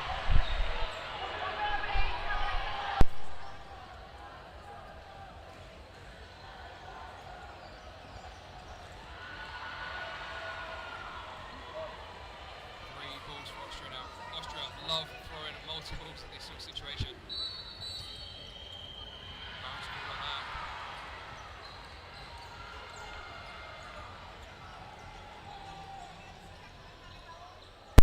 that. And a steady stand by Prakashova, but unfortunately that double ball attack from Austria does find its target.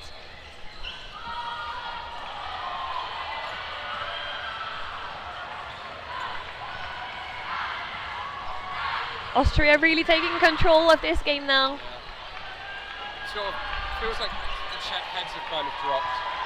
A little They're not bit. as aggressive as they were.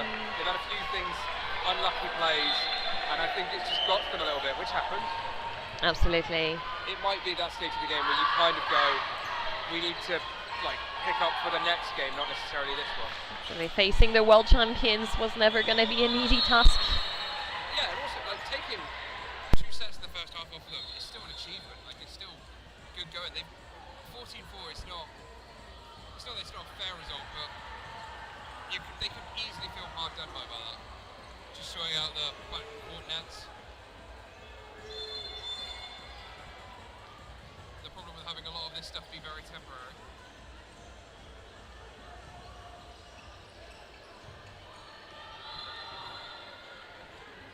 And the players are ready to resume. 1 foot on the back line and off we go. It's still a 6 versus 6. Oh, and that's a great punish. Leaves Austria a player up.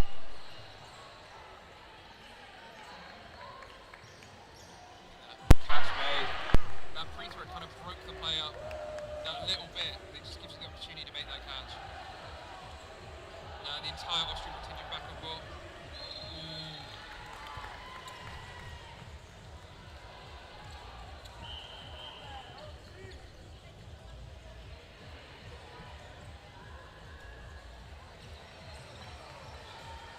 catch made. Catches with her wrists more than her hands. But we've seen this situation before. Oh, and Survived free. it this time. That's amazing. 30 feet. But Austria know that they have a very decent lead. They are in control of the game. I doubt they are very happy to give away a catch here. But a foot hit does conclude the set. I think Austria are quite happy to slow down the pace now, not take too many hits, not risk giving away catches. I think if you're Austria, it all becomes about the next game at this point. Because realistically, the Czechs are probably not getting back in this game unless you really, really bin it. Yeah, that'll be a timeout call. I assume by the Czechs. But yeah, like, Austria are in an odd situation where, especially when a lot of their players play mixed as well, resting people is so important. Absolutely, but we saw that the Czech Republic did put pressure in this first couple of sets on Austria. I'm not sure Austria is willing to take the risk.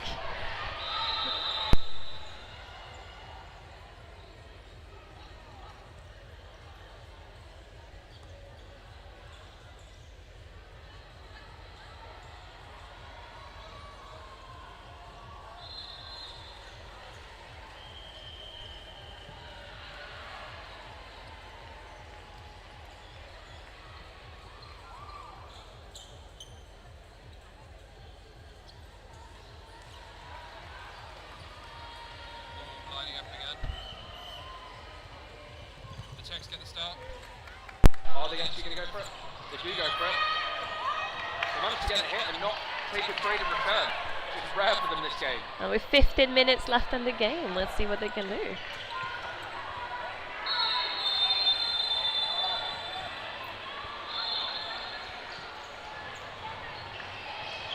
hit and And catch that made. is a wonderful Both catch on the players going bell. for it. Austria's still eager to make plays. Oh, and that is a catch on the counter whilst retreating, playing 21, and Maria Polani manages to secure that ball thrown at her and brings her teammate back in.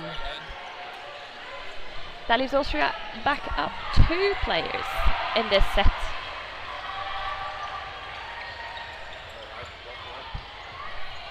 Survival from Czech in this section. She does it very difficult to hit player 22 playing on the left. She knows she can go up and apply pressure because she does get out of the way. Oh, and the 2-ball attack gets caught by player Makes it look 9. so simple. Really does. Does not pay attention to the second ball, just goes for that catch. That leaves Austria with 5 balls.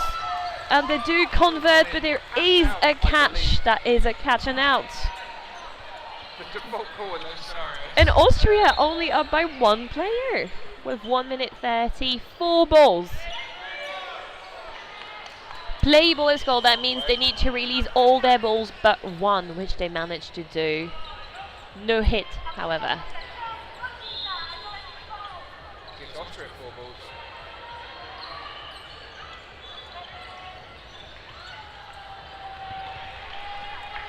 Austria a little bit more clinical than the Czechs on that. Managed to get use of that multiple ball attack to get the right wing of the Czech Republic out. And a coordinated double counter from Austria does not take player 33 out, who manages to get out of the way just in time. Austria up 2 players. The corner seems a little bit scared of being caught. Oh, and a cross-court free throw and a catch at the same time. And this set goes to Austria. Leaves 12 minutes left. Austria just pulling those catches in, making those big plays. Not really anything the Czechs can do. No, they are very calm, collected, know everything that needs to be done. A very, very impressive performance from the Austrians there, showing exactly why they have that world champion title. Fire over the middle ball. And a trade on the right there. Wings taking each other out. I think the Czech Republic very happy about that. And a fumble. Their teammate gets targeted, just takes her out. Anytime the Austrians aren't set for a catch, it's probably fair game. Czech Republic now up 2 players.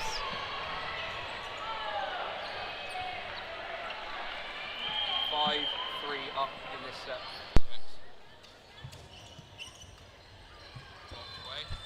Catch made. Phenomenal catch. And that is a tombstone catch by playing 21. Incredibly up close.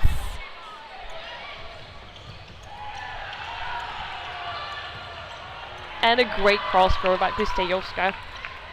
Picks up number 20, Freight from Austria, to bring Czech Republic back up by 1. Oh, and that is another double hit. Player 88 deflects. No? Yo. Player 88 no.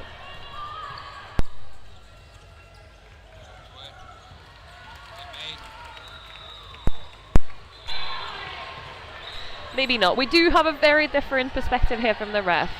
So the ref have the better angle. Oh, and great honesty there from Weber.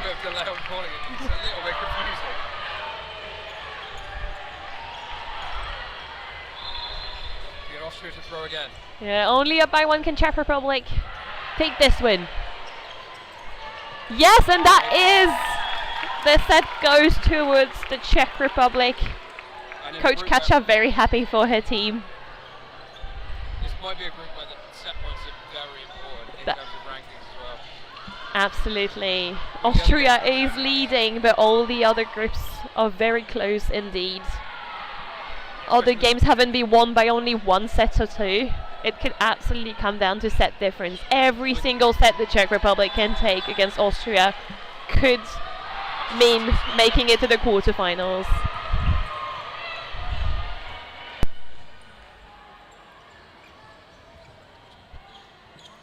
First attack by middle player does not find its target here. Austria now with through ball coming up. And a great block by the left wing.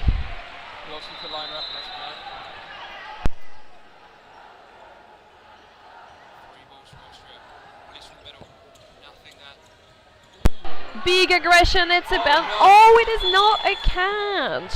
So that counter does find its target. The player fumbles and does not secure the catch. Sort of cover throw, kind of throws off a little bit maybe. And that is a catch, however, by player 25. Taking up number 67. Absolutely. They seem to have gotten a big confidence boost from the last set. They are really ramping up the aggressiveness now and taking Neukebauer out on the wing there. Czech Republic up by 3. That is great momentum for the Czech Republic.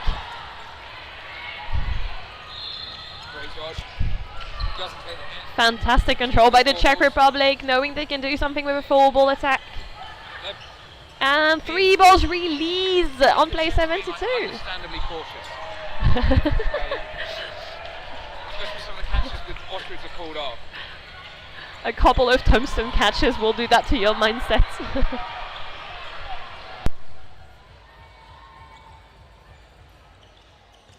Czech Republic goes into offense. The ball does not find its mark, but they may be going for the safe play here. They know they are up by 3 players now. Well, again, it's down to that set deficit. If you can make it last longer, you can't lose sets while you're doing that. Also, the slow game is probably safer around us. With anyone who's played on, there's such a difference. 3 balls to the Czech Republic, who gets the hit. Czech Republic still 3 players up. There is less than a minute on the clock.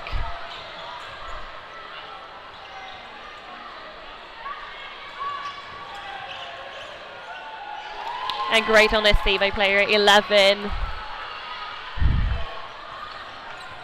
It's now 1 versus 5. Attempts a catch, but let it slip through. 23. Oh, and that is a catch. Yeah, one of the wrestlers will call a catch, one of the wrestlers will call a bounce.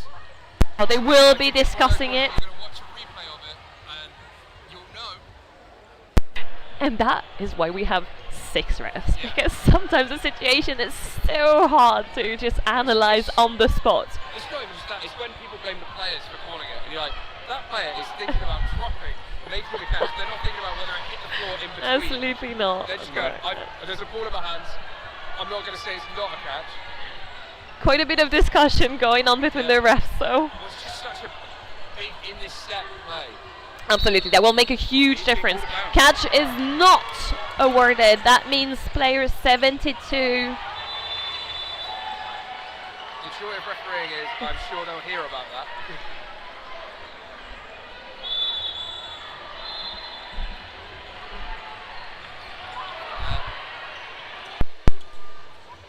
Doesn't manage to put anything for that throw either.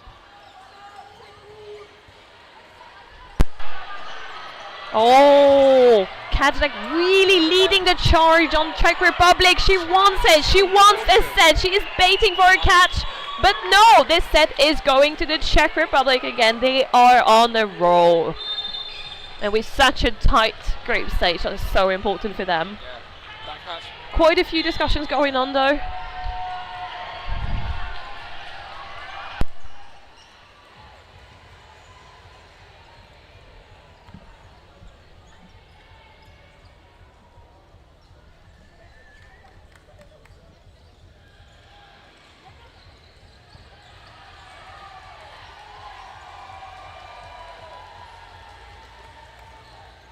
Lining up now.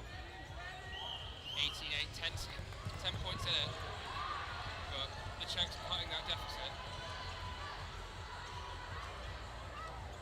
Great hit. Fabulous speed from player 72 going up on that throw. So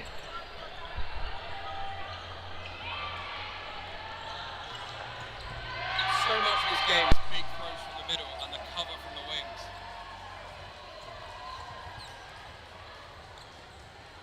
Great hit. Trade there.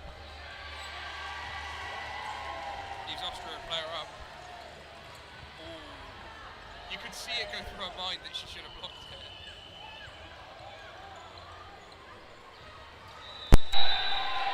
Four balls to Austria. We know they have been quite deadly with their multiple boils attack so far. It's not scared No, of this. number 25 managed to duck under this multiple ball attack. Staying in the game. Czech Republic 2 players down. Austria very controlled and calm. Austria are almost daring the Czechs as well. Get them on the backtrack because they want those catches. A wonderful dodge by player 22 who manages to get just over these 2 balls.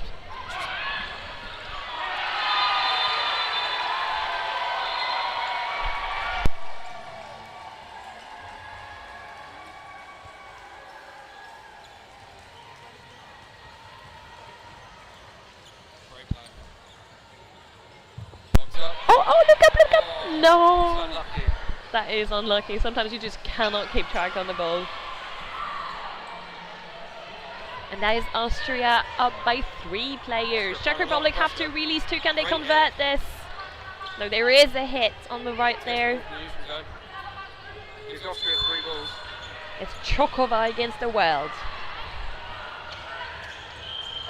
A pre-throw there. And she does make a catch. Brings back her teammate, number 11, onto the court. A fabulous play with 45 seconds on the clock here. The 2 ball attack does not convert onto player 72 here. Gives Austria 3 balls to come back with. And a 2 ball attack on player 11 who does manage to survive it. Great blocking. It's not doing so much for Austria because the Czechs aren't really buying it anymore. Great hit. Oh, and that is a hit. So that's a trade. But that is in favor of Austria, who is still up by 2 players. Single catch though from the Czechs. Oh, big risk taken by player 11, who knows she doesn't have much time to convert this. And we've 5 seconds to go on the set clock. Brave to push The balls. set goes to Austria.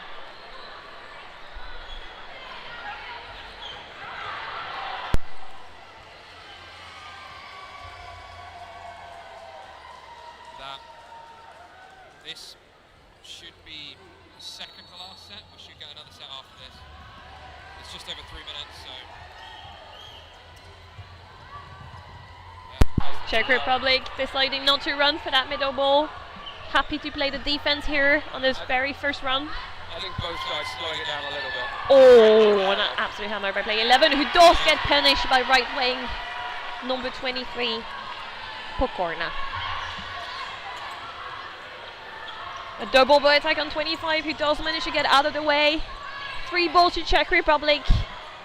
It's a 5-on-5. It is 4 balls, you're right. Great Oh, hit. and a great hit to number 45. Czech Republic And up by steps 1. to try and make that free throw. It's always a risk. You're always aiming to make it straight for someone. A great momentum. Oh, and that is a catch and out for the Austrian player. She does slide over the back line with all that momentum from the ball. I mean, you take the out, right? You just take it. You know your teammate is going back in, and that is a hit on player 22. That leaves Austria up by 2 with 1 minute 50. Locked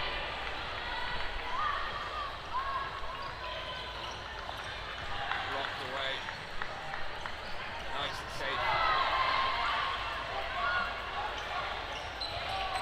And a trade on the left, and the set. Austria have another. Neugebauer decided that this set is over. And we will now have a 90-second set, I am guessing. A minute 30 set. Yes.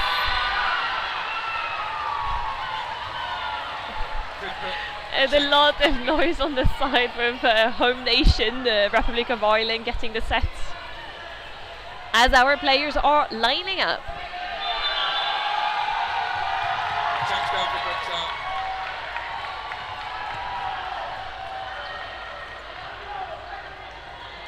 This will be which team can end on a high.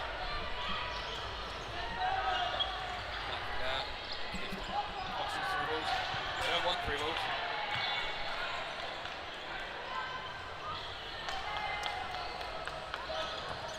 Oh, and a pre-throw And the cover there. takes number 12 Make sure out. Austria get that neutral zone ball. A lot of that cover coming with no balls in hand. Walks over a teammate. 23 leading the charge, getting the hit, goes for the catch but does not secure it. 20 That seconds leaves left, Czech still Republic with okay. 2 players against 5 Austrians. Double ball attack does not convert. Austria will surely just try and slow this down. There's only 10 seconds left. There'll be 1 throw, really. Balls collide in the air. Dodgeball.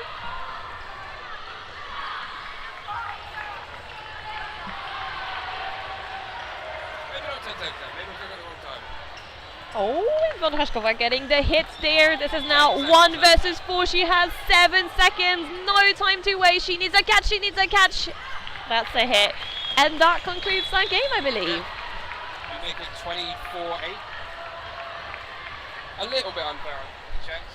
I don't think the score quite reflects how tight the game was, but the Austrians showed us exactly why they are the world champions with a calm and disciplined game.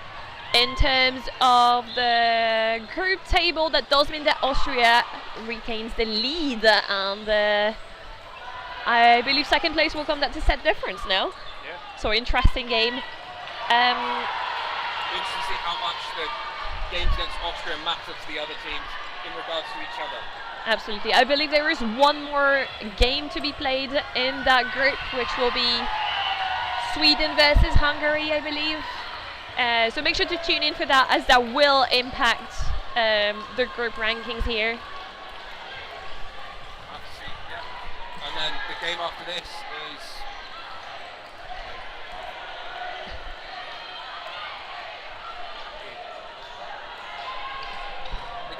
will be Northern Ireland, France.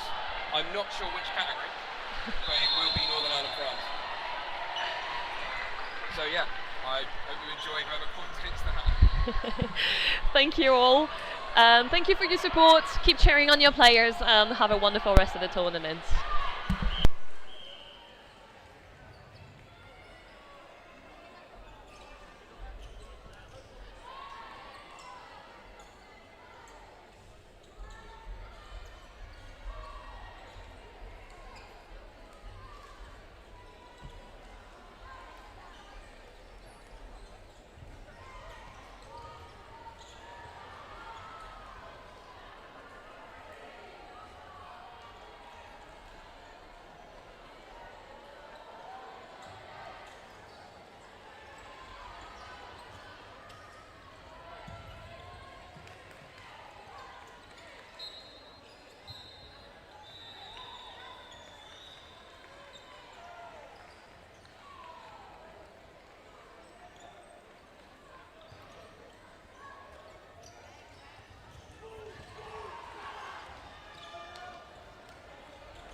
Hello and welcome to our next round of men's fixtures in the...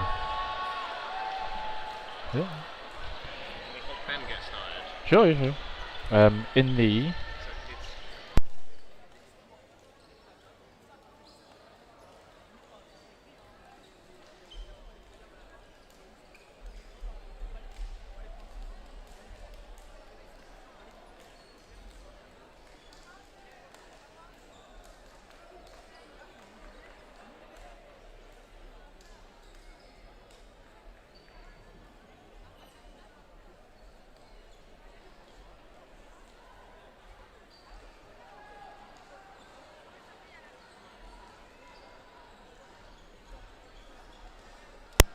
Hello again.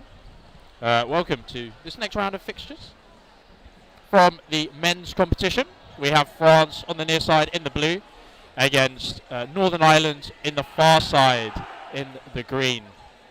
Really exciting game for you. France taking a loss against Wales yesterday in the men's fixtures, but also taking a really strong win in the mixed against Austria, one of the big upsets of the tournament so far. So we're hoping to see the men continue that run of form going into this game against our reigning gold medalists of Northern Ireland. Joining me today in the co-commentary is Brew Cousins. Hello, thank you for having me. And teams are lining up and getting ready to go. Should we go through the teams for the listeners?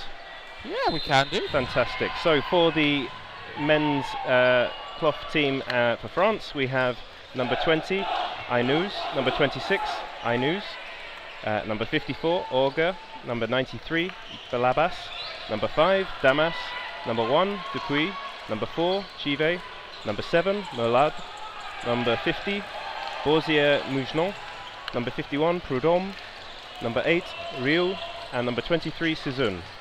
For Northern Ireland Knights, we have Johnny Hill, Josh McElroy, Sam Laverty, Sam Earwacker, Alex Watts, Faisal Fakhri, Abdullah Karim, Abdul Darwish, John Bruce, Peter Morrison, Adam Hill, Luke Wallace, Aaron Murphy, and Luke Highlands. Ball retrieving, I can see Will Moses in there too. Yeah, so some conversations happening within the French camp as well, especially with the focus being on mixed this year, as they have historically gone for a development squad, or not a weaker squad, but a different, a unique mixed squad, as opposed to their men's and women's. But now they've mixed those squads up, so there's a slight more focus. And after the win against Austria yesterday, there were talks about whether or not France would reduce their kind of men's time and really focus their key players on that mixed squad. But looking down at court at the moment, we do see Chad Prudhomme, Ainous, César, the two Ainous brothers, Vincent Auger and Damas all on court, so still a very strong team, but on the far side it is looking like, I would say, a full complement of the starting Northern Ireland 6 men. A strong team, certainly. We have Adam Hill, Johnny Hill, Sam Laverty, Aaron Murphy, Abdullah Karim and Josh McElroy. Things have started off. Northern Ireland with 3 balls in the green, far side of court, and there's a hit straight away for Abdullah Karim on number 5, Damas.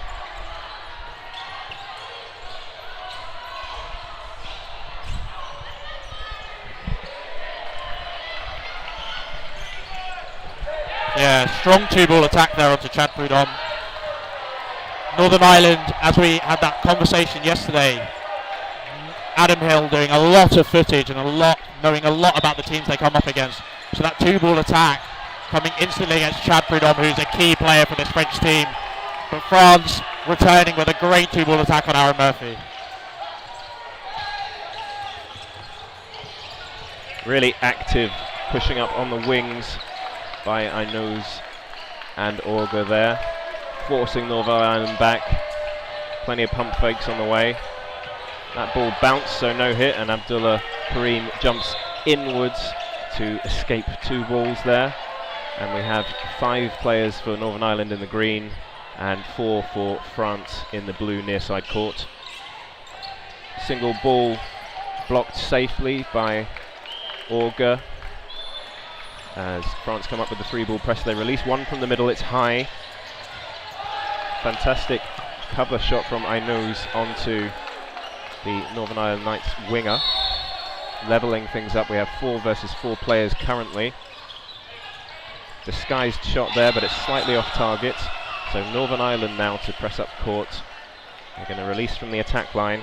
Sam Laverty trying to get out Sisson, but he does some fantastic lateral movements to get out of the way of where the ball was fired. There was a running counter from Orga, which is also unsuccessful. Johnny Hill for a power shot down the middle. Adam Hill trying to take out our news while he was without a ball and just manages to skim him on the shoulder, I believe, as he takes a walk to the outbox. We just got pause in play, Jonathan Wilkie. The net's fallen over. So we're just fixing the nets. That might be off camera for you.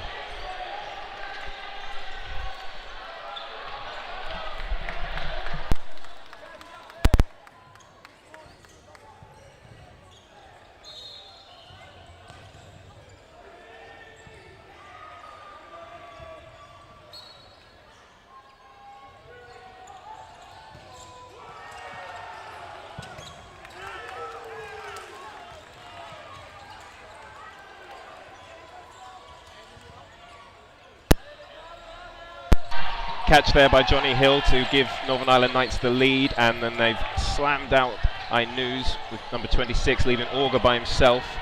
That ball bounced, so that doesn't count as a hit. He's got 3. Oh, they're going to do a double running counter. One went high, one went low. No hits on Orga. He's got 4 players to eliminate. He tries to go for McElroy, who squats down low. Sails past him. Laverty pushing up court on the right hand side.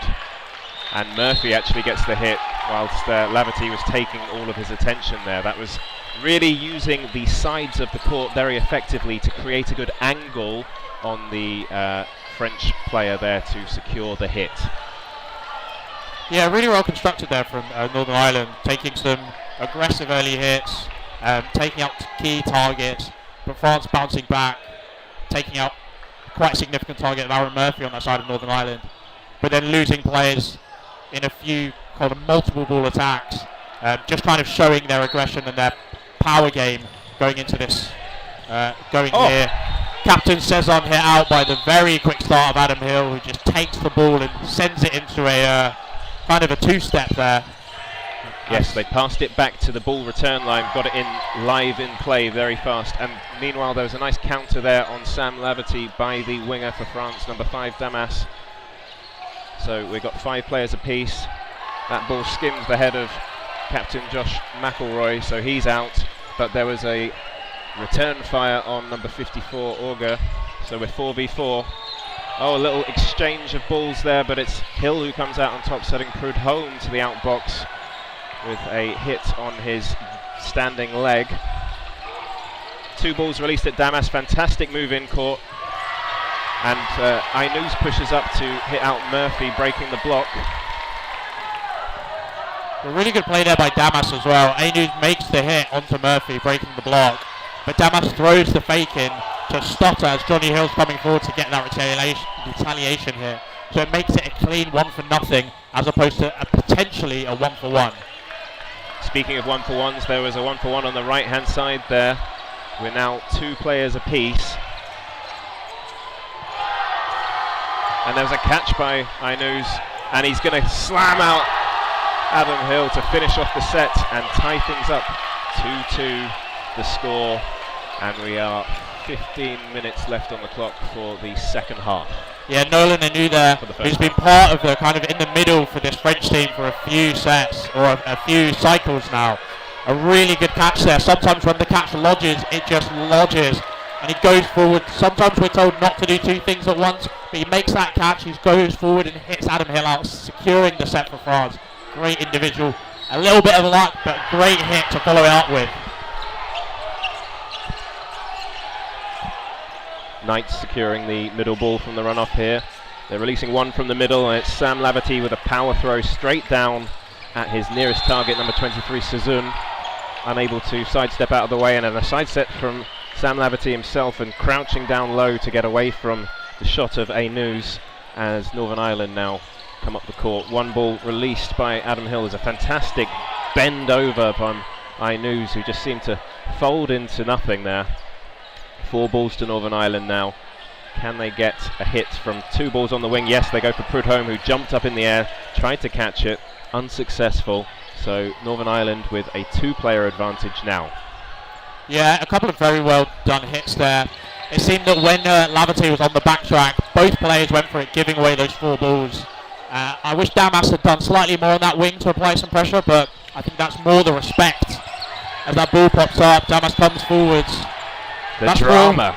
It's more the respect that the French players have, knowing the kind of power game that the Northern Irish players have on court. But those 4 holding, those 4 players coming up, anyone's really a target there.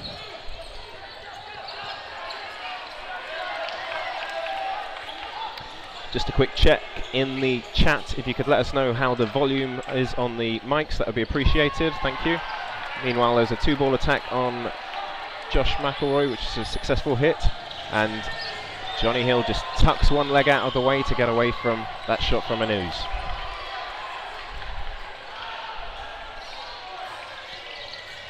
Two balls released on Damas from the wings, and they're able to do a counter on Johnny Hill, who's left a bit stranded up there by himself, high up court.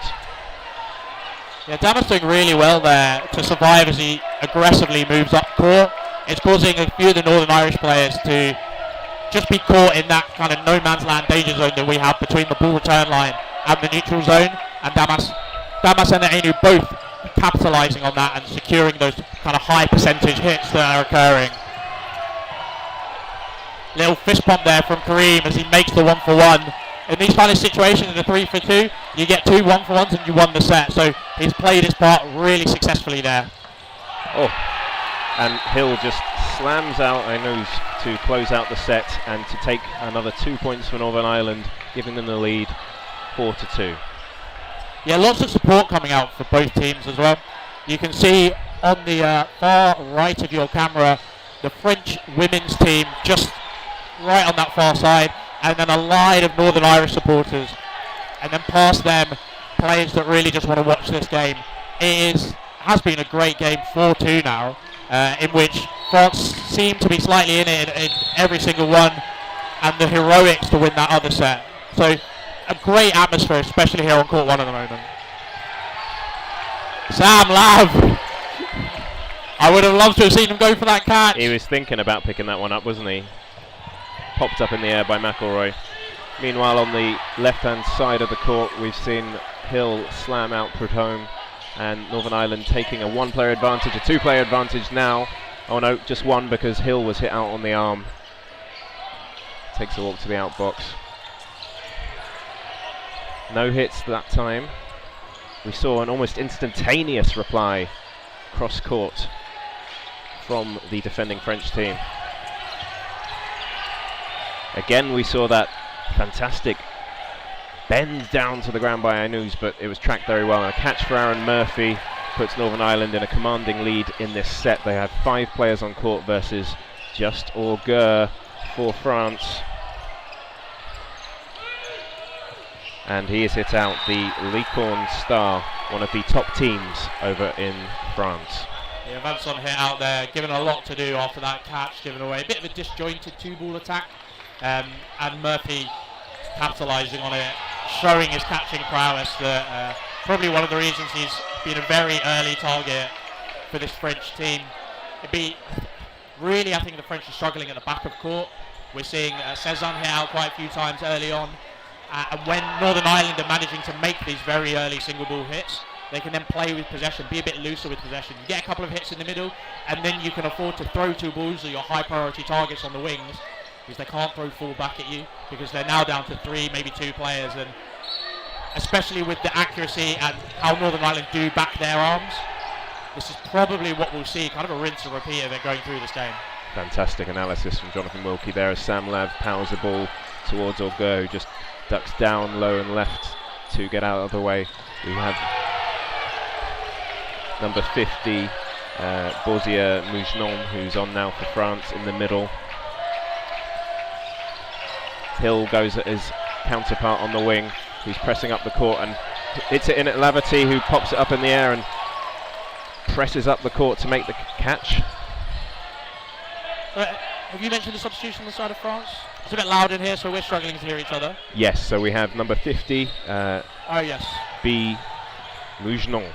And we have Mathieu Rio, who was just caught out by Sam Laverty as well, substituting for Prudhomme. Rio, part of the Euros gold medal winning junior French team, under 18 French team. So he's moved up very recently to the men's squad.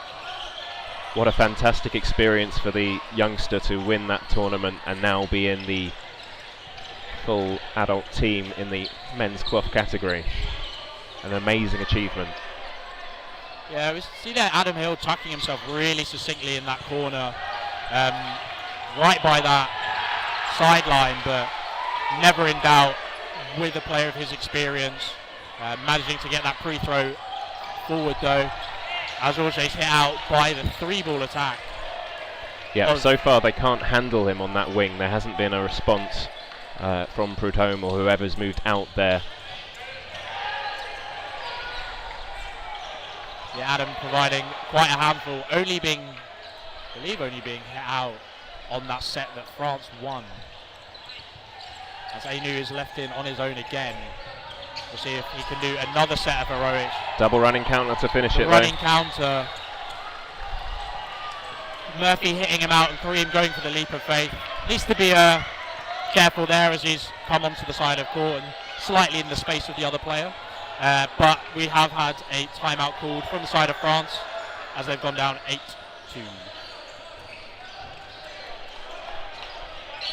And there's a pause in play for a timeout.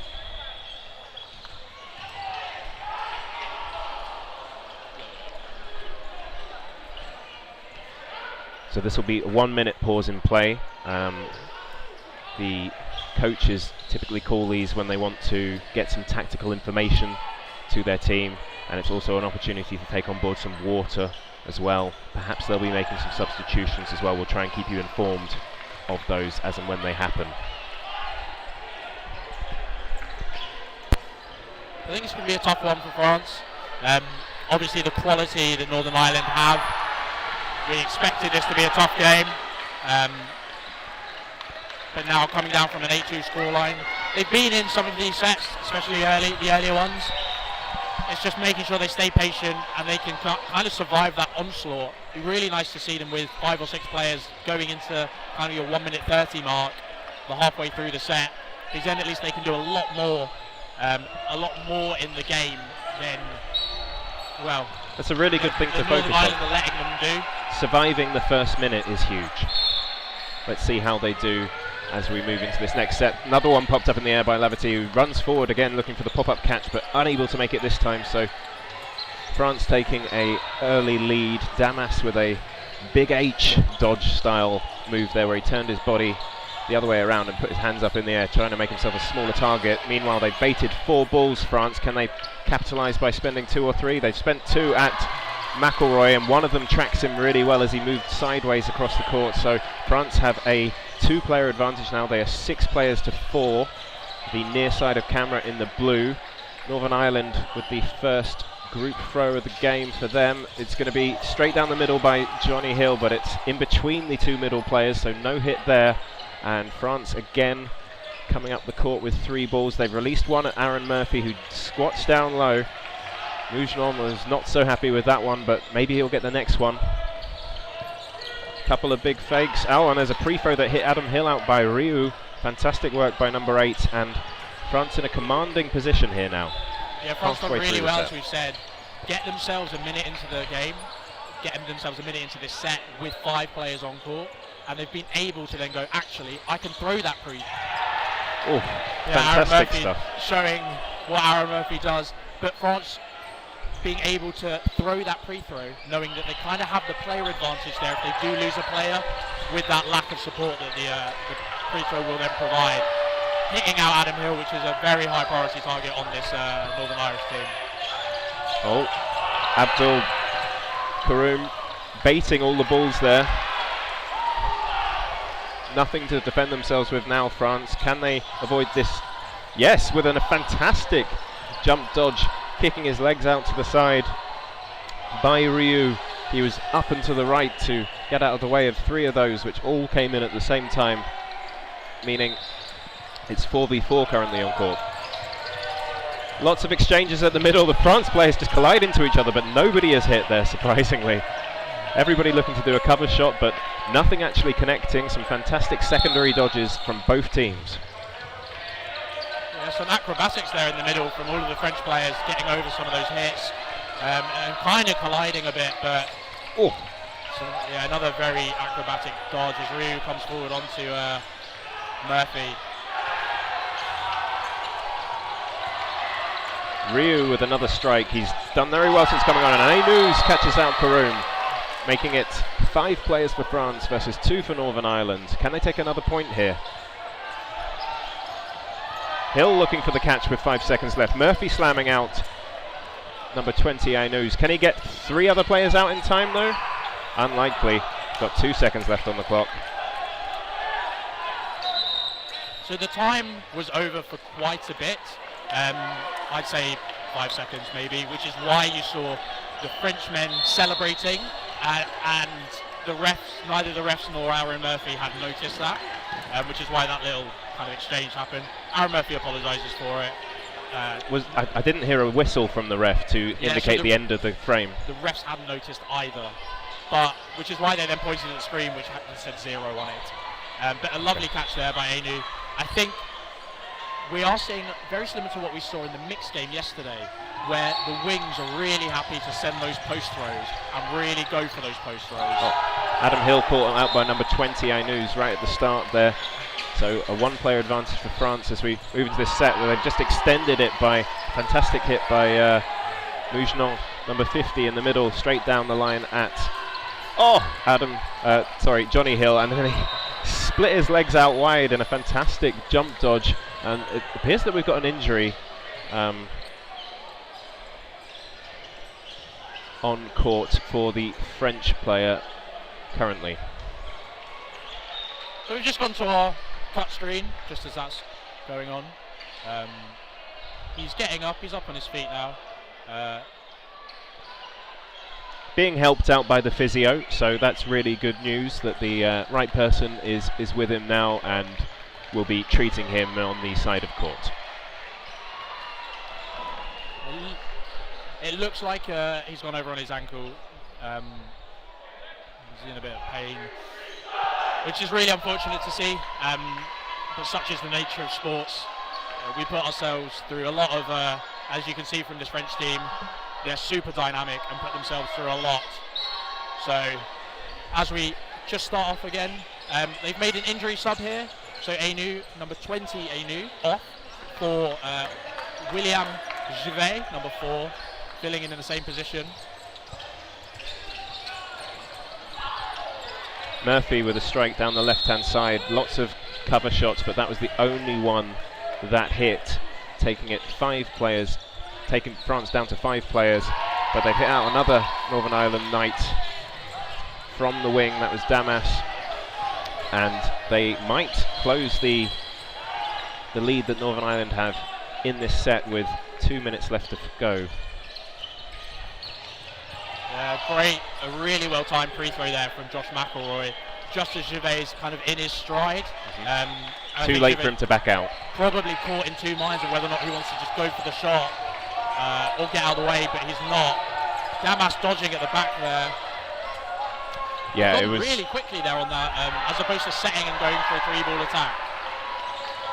think it was. They didn't want to be play balls. Yeah. That would have been it. You got it.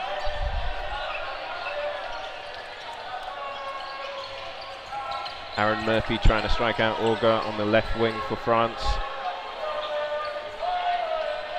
Now Northern Ireland defend at the back of their court.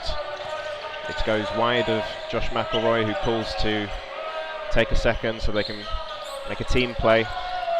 He's the one who releases. He goes for a central target without a ball, trying to close that gap with 1 minute left on the clock in this frame. France pressing up the court. Josh McElroy just ducking down, making himself a small target, so Mougenon's balls flew over him then. Single ball released at McElroy again, who blocks it safely. The wingers pressing up court, but electing not to go. Murphy on Mougenon, who uses lateral movement fantastically, and then a running counter from Olga on Josh McElroy. The ball retrievers get the ball into Northern Ireland, who are going to have 3 balls as they press up court. Releasing one from the wing, at the wing on the right hand side. Karoum on Ainuz, 3v3, and we have 15 seconds left on the clock. Yeah, it's going to be tight going into the dying stage of this set. They go with 2 and they manage. Was that a block? Must have been. Bounce there as they. Oh, Murphy just hopping over that one and then slams out Auger, but it bounces back on, hits him, and he manages to get the hit. 2v1, it was called that that hit was not quite in time, so it seems like Northern Ireland are just going to take that point, which might be crucial, you know, going into half time shortly, because they have extended their lead to 10-4. Yeah, really well done in the high pressure moments there by Northern Ireland, managing to make the hit back.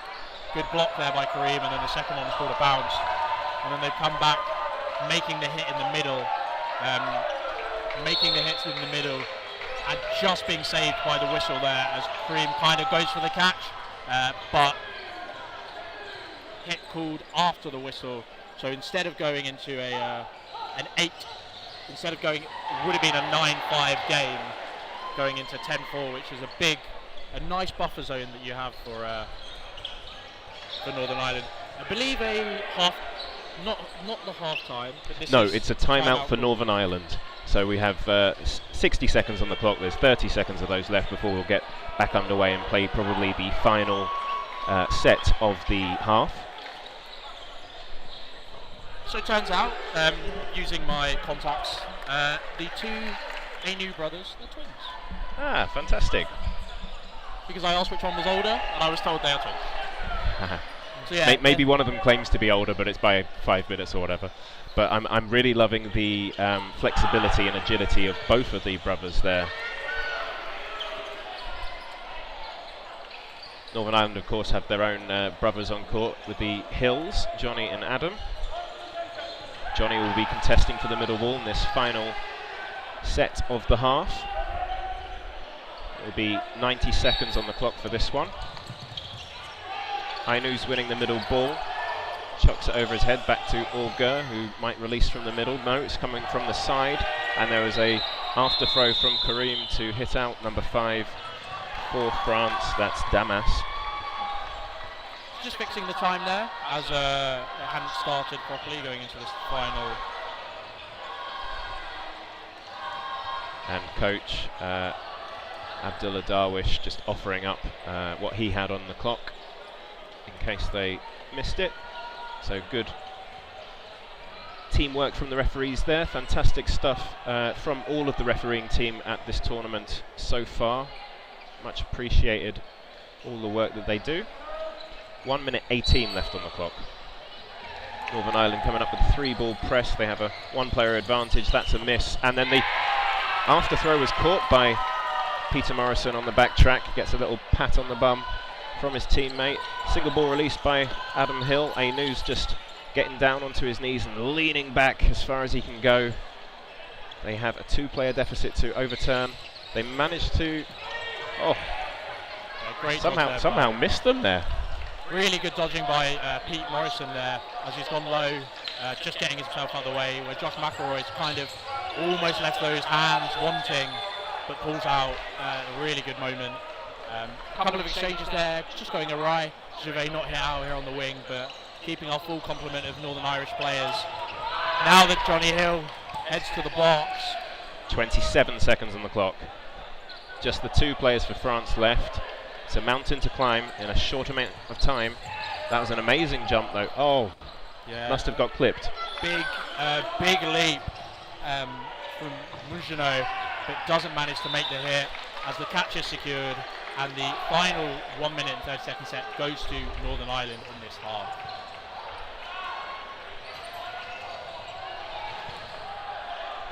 If you're watching in the stream, let us know who you're supporting, what plays you've loved, where you're watching from, why you love Dodgeball.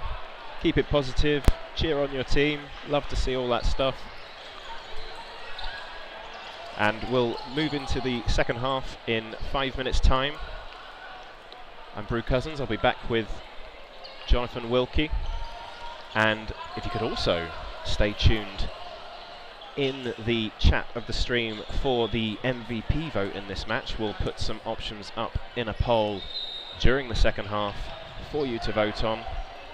And then we will try and secure some interviews post-match for you also. So plenty of fantastic action for you here in Limerick at the European Championships 2025. We'll be back with you in 2 minutes.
We have players warming up ready for the second half. There will be another 20 minutes of dodgeball in which we'll play as many 3-minute sets as we can. Next up on court 1 we will have England versus Scotland in the mixed category. Question from Julian there, just answered you, so thank you for your engagement in the chat, much appreciated.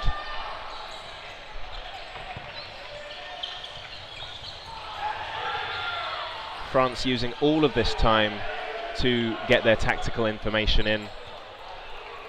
and Northern Ireland using the last bit of time in the half to warm up some of their substitutes.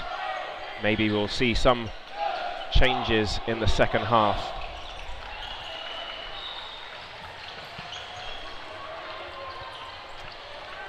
So for the second half we will have Northern Ireland in the black and green, the near side camera, and France in the blue, the far side of court.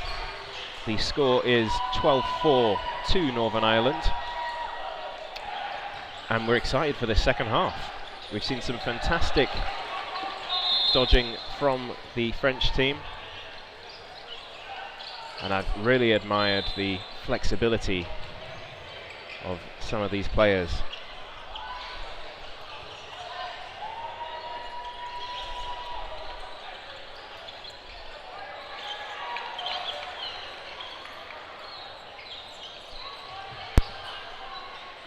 And I'm joined now by Jonathan Wilkie, who's been fantastic thus far. Well, thank you. So yeah, it'd be good to see. Well, looking across the court, we've had 2 substitutions on the side of France. We now have Belabas alongside Merlot. So joining us on court. And then on the near side, we have no changes from the Northern Irish lineup. I think it's roughly the same as they started with Morrison coming in for Sam Laverty. Oh, lovely lateral movement by Hill, just bunching up into his teammate Murphy to create the space for the ball released from the middle to just sieve down. The release from Murphy down the middle, hitting out number 50, Borsia Mougenon there. 1 player advantage to Northern Ireland as France try and change that, but Hill hops over one, and his brother on the wing releases an after throw, hitting out number 8 for France, Riou. 2 player advantage to Northern Ireland. Hill slams one up in the air. Oh, 2 players jump off court to try and get that catch, but only one will come back in, and that's Josh McElroy, the captain, number 10. And we have 4 players for Northern Ireland versus the 2 of France.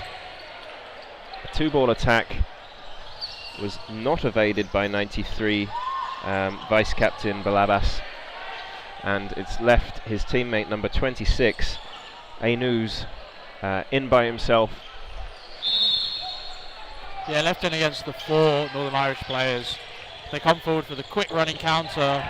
Wow. Imagine, looking from this perspective, that would have been the first double tombstone I've ever seen. Yeah. Puts himself in a really good position, but their timing of that 2-ball attack was excellent. They waited for him to do that movement, and they both, whilst they were a bit central, potentially if a single had gone, the tombstone was exceptionally viable, because they hit at the same time, at the same place. There was no real possibility that he could have secured them both. Exactly right. What was so impressive was the timing, especially given that one of them had to dodge on their route up as well. Now we recommence. Adam Hill pressing high up the court, but it's a bit lopsided as Karoum just comes up on the left-hand side as well. We're going to have Earwicker has come onto court as well now, number 9.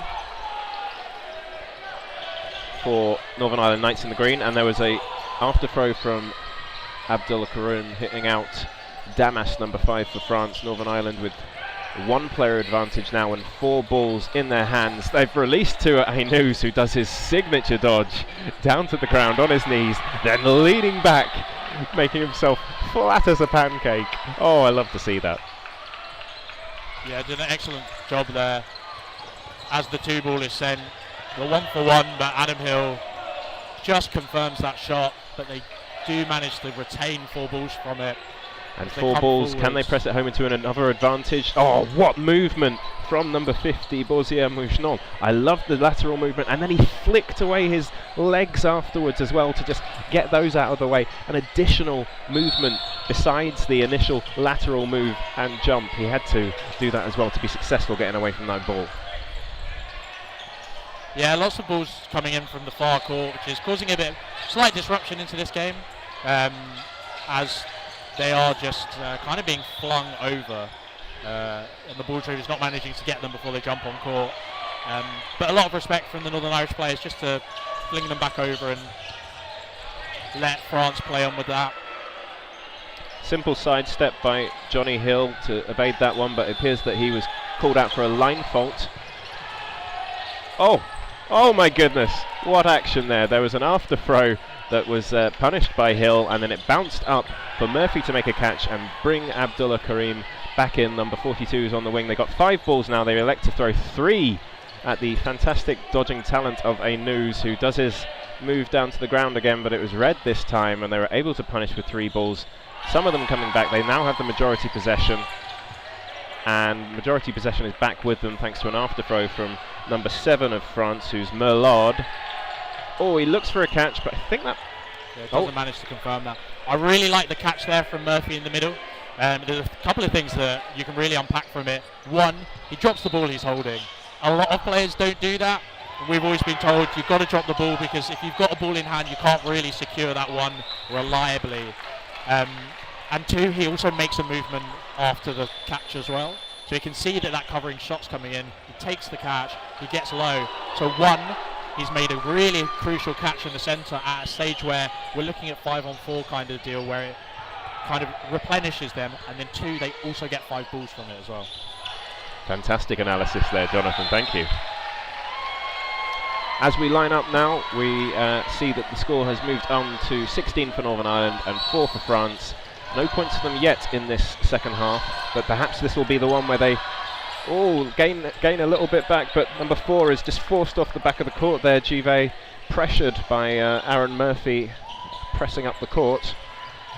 Single ball released from 50 and an exchange on the left-hand side again, and this time it was Wallace hitting out Balabas, who had just come on for Northern Ireland. We also have number 9 Earwicker as well, who's on, as Hill makes another jump to the side to get out of the way of that one. 5v4 now in Northern Ireland's favour as they press up court. It's Morrison who releases on number 7, making a hit, and Earwicker safely blocks that counter that came in from number 5 Damas. Yeah, looking at a few substitutions coming along now for this Northern Irish side, but they really seamlessly fed into it. We saw Wallace take the 1-for-1 with Belabas opposite him, doing exactly his job. With that change, Earwicker making a catch on the ricochet. As we're singing his praises, you can see that even with those 2 substitutions, the team is still working so well as a unit. And that's great to see for Northern Ireland, and it's fantastic to see some young players coming in and being able to show their stuff on court. And they've earned that right to make substitutions with the scoreline as it is, as we move into the 7th minute of the second half here in Limerick, Ireland at the European Championships. A couple of safe blocks from Northern Ireland. They're in a commanding position here, and they're going to close out the set with a counter from Luke Wallace on the wing, who calmly trots back to the back of court, celebrates with a couple casual high fives from his teammates. Yeah, Mongenot there, left in on his own, just as we have a timeout, but the only player in the cloth division picked from AMD Paris. I know a team out of Paris, a young team, so we assume that he's also quite young. Another player, De Souza, picked for the foam team, but it's especially this, with Northern Ireland, historically the team has been dominated by Ballyhackamore Barbarians and Kapow as the 2 strongest teams in that Northern Irish circuit. We'd had a similar conversation over in France with DC 95 and Licorne Dodgeball, but it's good to see other teams and other opportunities given to players from those other teams and being able to feed them into the national setup. You're exactly right. What makes people and leagues get better, faster? Competition. Yeah. Competition improves the levels. So if you can get great competition in your country, in your home league, then that's obviously going to benefit the international team. Yeah, and it has shown France have always had a young team, but we're seeing them now grow into kind of the team that we saw yesterday beat Austria. The same with Northern Ireland. The core of this team have played with each other for so long, and now they've kind of hit their peak from 2019 onwards, where they were really dominant against that England team in that semi-finals. and then have continued to hit great heights throughout these European tournaments. Faisal Fakhri and Alex Watts now on for Northern Ireland, and John Bruce on the wing, number 50.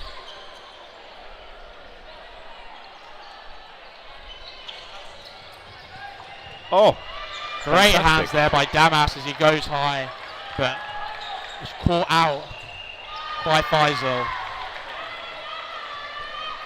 Making a catch while you're jumping in the air. My goodness. Yeah, Ryu does a really good job of getting into the space that Watts is occupying. Watts pops the shot. You can see Ryu tries to move out the way, but it's a good 1-for-1 there for Watts. But in terms of the team, France will be benefiting from that slightly more with the player advantage. 2 dodges from Wallace, flying in and down to the right, getting him away from those balls there. He's the last player left in for Northern Ireland against 4 men of France. He throws a spin shot there, and the burden to throw will be upon Les Bleus. They released 1, it's wide of him, no chance to catch, even though he was looking for it. He dropped his balls there to see if anything was going to come in at him. He's taking his time now, he's got the play ball called, they're going to double counter him. He tries to go for a catch whilst releasing an early pre-throw on Balabas, which stopped him to block, so he had 1 just coming in at him, but it was a difficult move because he was jumping backwards mid-air, trying to make that catch. So fantastic counter from the French men's. The score now 18-6 in Northern Ireland's favour, with 11 minutes and 30 seconds left on the clock.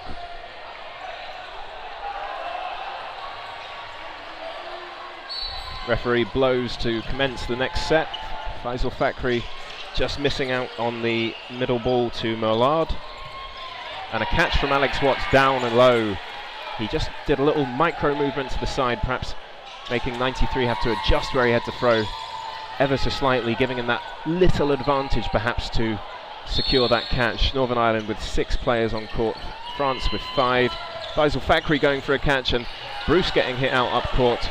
So France now in the lead with 5 players and only 4 for Northern Ireland. Earwicker taking control of the right wing. There's a pre-throw from Wallace on the left-hand side, hitting out Damas. Oh! Disguised shot from Morrison. He thought he was going to throw at the right wing, but actually he curved it in and hits out the player who's inside left instead. Alex Watts looking for a catch down low, but he was caught high up out court, and Luke Wallace making a exchange with number 8. A duck down low and a jump up high from Northern Ireland on the back line there to both evade shots, which was fantastic. We're left with 2v2 and an exciting frame here in Limerick, Ireland at the European Dodgeball Championships. Oh, fantastic catch. Yeah, great catch there by Gervais. Loads of patience there. Morrison has an excellent arm, but he's just put that slightly too central. Gervais sets himself at the back of court. You see the patience as they come forward, drawing out that 4th ball from Earwicker. And just going forward with a 3-ball attack. Oh. Earwicker with a nice block in the corner. Cezanne. Successful counter. Leap of faith eliminates himself there. So now it's 1-1 with 1 minute on the clock and 8 seconds. So Earwicker's done fantastically well there. Perhaps the leap of faith was a bad selection that time around, but we do love to see them. It's a lot of drama, a lot of action. Oh, simultaneous release, but Earwicker kept a second ball, so he was able to block that one safely away from him. And he'll probably be looking to run out the clock a little bit here with 45 seconds left. The simultaneous release, but it's Balabas who gets hit, and Earwicker coming out on top, who's turned that around from a 1v3, and he's met with warm smiles and hugs from the ball retrievers of Northern Ireland, Jonathan Wilkie. They did a really good, France there did a really good job of orchestrating that into a set where they were up 3-1. They just needed to have that little bit of patience going into the closing out the set. You see teams, or we've seen from the Northern Irish side, when they're left in with that single player, they play patiently until they're on that backtrack, hitting them with a double running counter, or making sure that they've overextended before they commit to any real decisions. So in that situation, it would have been slightly nicer to see that bit of patience. But with the scoreline the way it is, maybe they're just trying to have a bit of fun going forwards with the leap of faith attempt. Yeah, I've come up against France in a group stage game at the Euros before and was met with loads of crazy plays and leaps of faith because the game was already done, and you don't necessarily expect it because it might not be the best thing to do, but oh my goodness, it's fun. And we love dodgeball and we love fun. It's the most fun sport you can play, so get involved if you can. Yeah, good catch there by Damas on the back line, bringing it back in Givet. As he's then hit out on the single.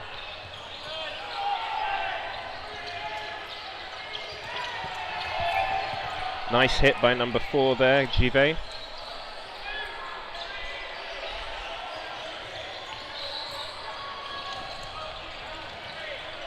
Great honesty from Alex Watts, getting hit out by a running counter.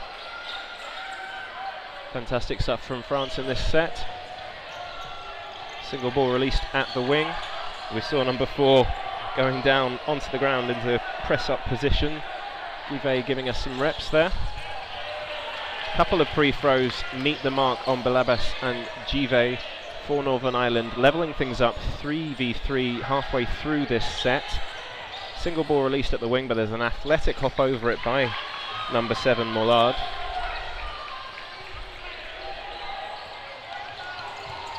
Two balls released at Morrison, who flirts with the back line but doesn't quite touch it. He leapt up in the air and then placed his feet down gingerly just inside the court.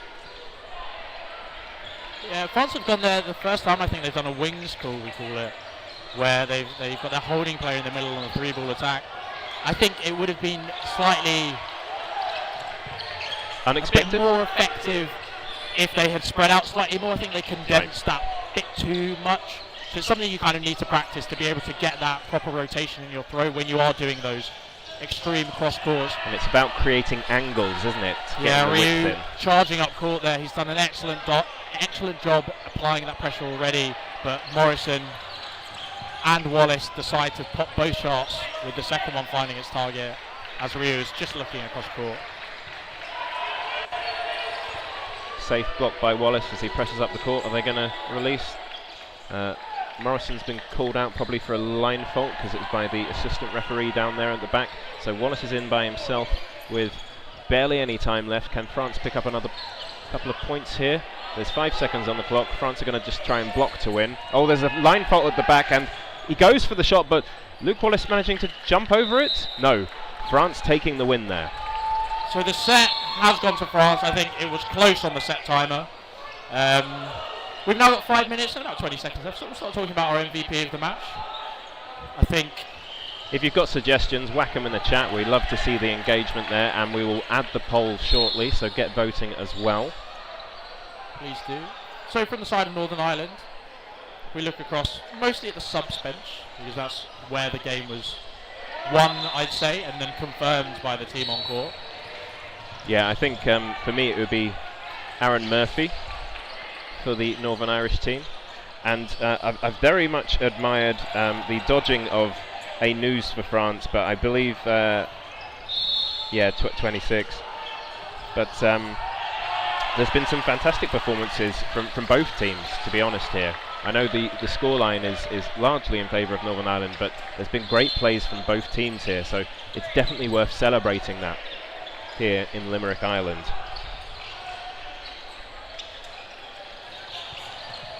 There's a pre-throw that connects from number 93 for France. That's the vice-captain Balabas.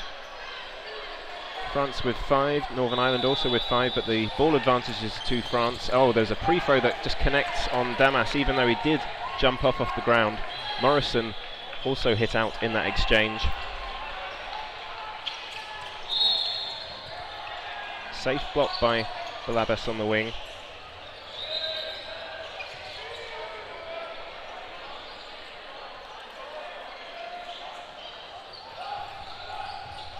Time paused by the referees.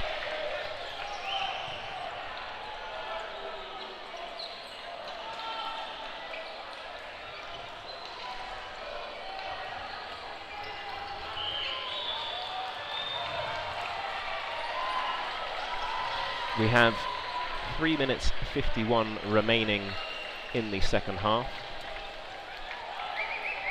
And when we recommence, it will be 4 players versus 4 players. Northern Ireland near side court in the green.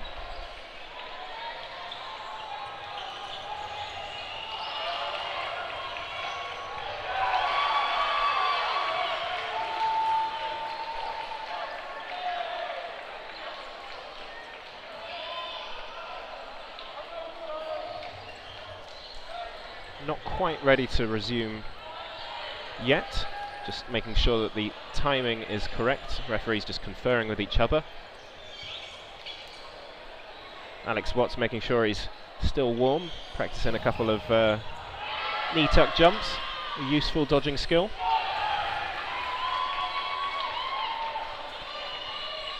And we've just entered the votes for MVP. Your selections are as follows.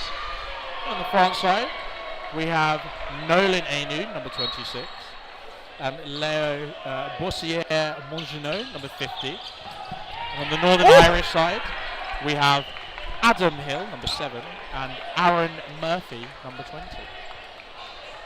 There was a catch from Fakri Faisal, but he was like blasted off court in the process, so that was what made me scream there. Sorry, guys. Oh, power throw aimed at Earwicker, but he steps out of the way from that 2-ball attack, and Northern Ireland have 4 for their 4 players. They're going to release 1-2 at the wing, and the second one connects, and then meanwhile on the other side, the cover shot thrown at 93 after he had released. Balabas is now out, leaving number 7 in, Mollard by himself versus 5 players for Northern Ireland. He's looking to put pressure on Wallace, who just backtracks using the court, getting as much distance as he can away from him, and then tucking his body behind the ball and making a block. Single ball released by Earwicker. It's safely to the side of Mollard. Double counter, and Wallace throwing himself to the ground and actually securing that hit. And he just makes it look so casual. He's so calm.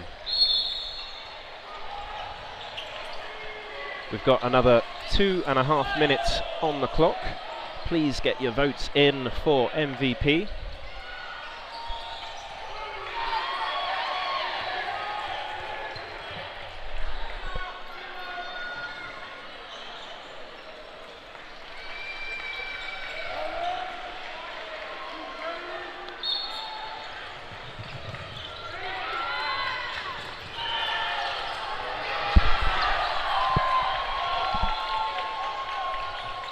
Northern Ireland looking to make a hit down the centre, but there's a nice side step from Mollard to get out of the way. Single ball released at Wallace, and they've actually eliminated him this time. Pat on the back for number 5 for Les Blues, Damas. Watts trying to clip the toes of 23 there for France, but Cizun is able to get away. Faisal diving down low to the left to evade that ball over the top of him. Fantastic dodge by the young talent. Morrison just grabbing his balance back as Northern Ireland make a calm, slow approach with 5 players on court. 1 ball released by Morrison, then it's a running counter from the co-captain or vice-captain Balabas, which was very successful in that one. Ref's calling for a little timeout to just discuss the last play, I believe. Yeah, so it looks like Faisal, as he's hit out in the neutral zone, he's probably used to, I believe he's from one of the universities up. Yeah, so he's a new addition to the squad this year around. I actually I hit him up at a uni league thing and told him to go to trials, and so recommended him for the team. Used to that, and he's passed the ball back, so he will be given a blue card for that, or should be. Fantastic explanation there. So a blue card means he'll be out for the next set if there is one. Yeah, so I think if the set ends in the next 1 minute and 4 seconds, we'll go to a 90-second set. But it probably, well, it may or may not do. I thought that was going to stick, but it's not quite there for 23, captain Theo Cezanne. But a fantastic hit by Givet on Watts for France. They've got 5 players versus Northern Ireland's 3. All down into the ground by Earwicker. France have 3 balls now. They're going to press up court. They're going to release 2 at the wing. One went past Morrison, and the other one he blocked up into the air, so that was nice and safe. Northern Ireland now have 4 balls. France with 1 passing it over to 93. They release 1, 2, 3 at him, and he's unable to block all of them. But the rest of his teammates are safe, and there's 4 of them, and they've got 4 balls now. So they're releasing a couple at Bruce on the wing. Meanwhile, Morrison, I think, backline faulted. A couple of balls thrown high up court, and that's the end of the set with a timeout. 2 versus 4 at the end of the time. So France will take that point, and the match will finish with 10 for France and 22 for Northern Ireland. And as is customary, we've got some high fives at the end showing really good sportsmanship from both teams. A fantastic match played by both teams there, and the wonderfully talented Jonathan Wilkie is going to try and secure some interviews for us, so stick around for those.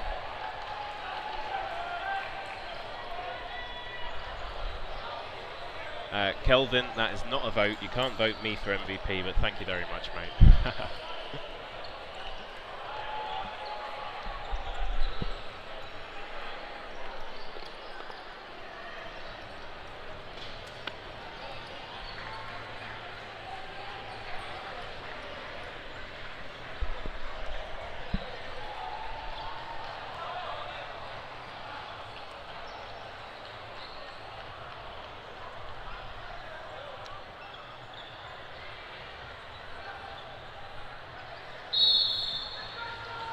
Coming up next on court 1, we will have England versus Scotland, mixed category in cloth. So stay tuned for that one. It's set to be a fiery one.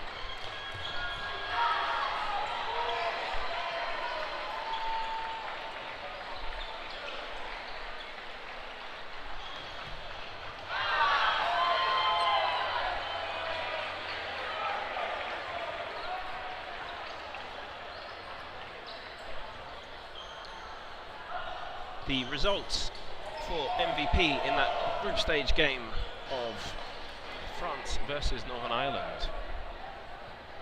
With 4% of the vote, Boursier Mougenon, number 50 for France. Then with 19% of the vote, number 26, Ainous. Well played to both of those gentlemen. Then 23% of the vote, number 7, Hill. And out on top, the man, the Murph, the legend, Aaron Murphy.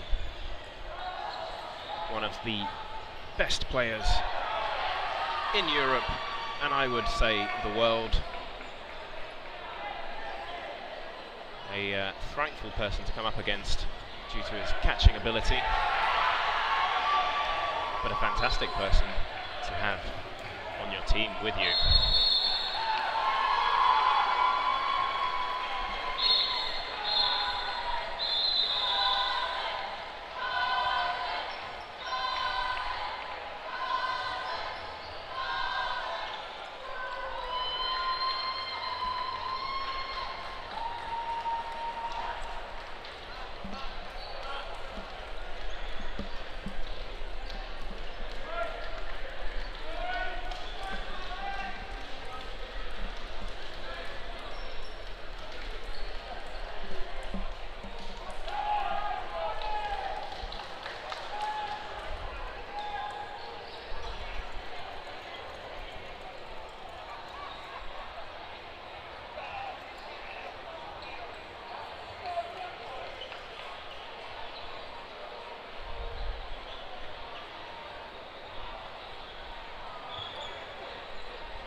Oh, I'm pleased to say that I'm joined by Aaron Murphy here in Limerick, Ireland. And how was that match for you, Aaron? Really enjoyable. It did take us a couple of sets to get into our stride, but after that it was, good old dodgeball, bunch of friends playing, enjoying the game, and just a really fun match overall. What is it that you love about dodgeball? I love the people. The sport brings in the best group of people, and so it does. It's obviously a really fun sport in itself. For all of you at home, I'm sure you're seeing that yourself. But the people that you meet and interact with, they're always really fun, really nice, up spiritually, and they just bring a sort of, you're from different nations, but you're one group. Yeah, you've got that shared interest together. Yeah. What would you say to somebody who's thinking about maybe trying out dodgeball? Go for it. For myself, I've said to everybody, well, everybody at dodgeball, of course, but if you want to play dodgeball, 2 rules: don't be scared, have fun, and just enjoy yourself. Yeah, I really play the good. sport because I enjoy it. Just have fun, and you'll not lose out. Great rules to live by as well. If you're particularly interested in starting up dodgeball in Northern Ireland, where would be the place to go? So if you're at university, Queen's University, it's very easily accessible. So that, if you're like myself and getting on it a bit, if you're at that sort of stage of life where it's close to university, looking for things to like normal social clubs and things like that, there's a few options. There's Crossfire, you've got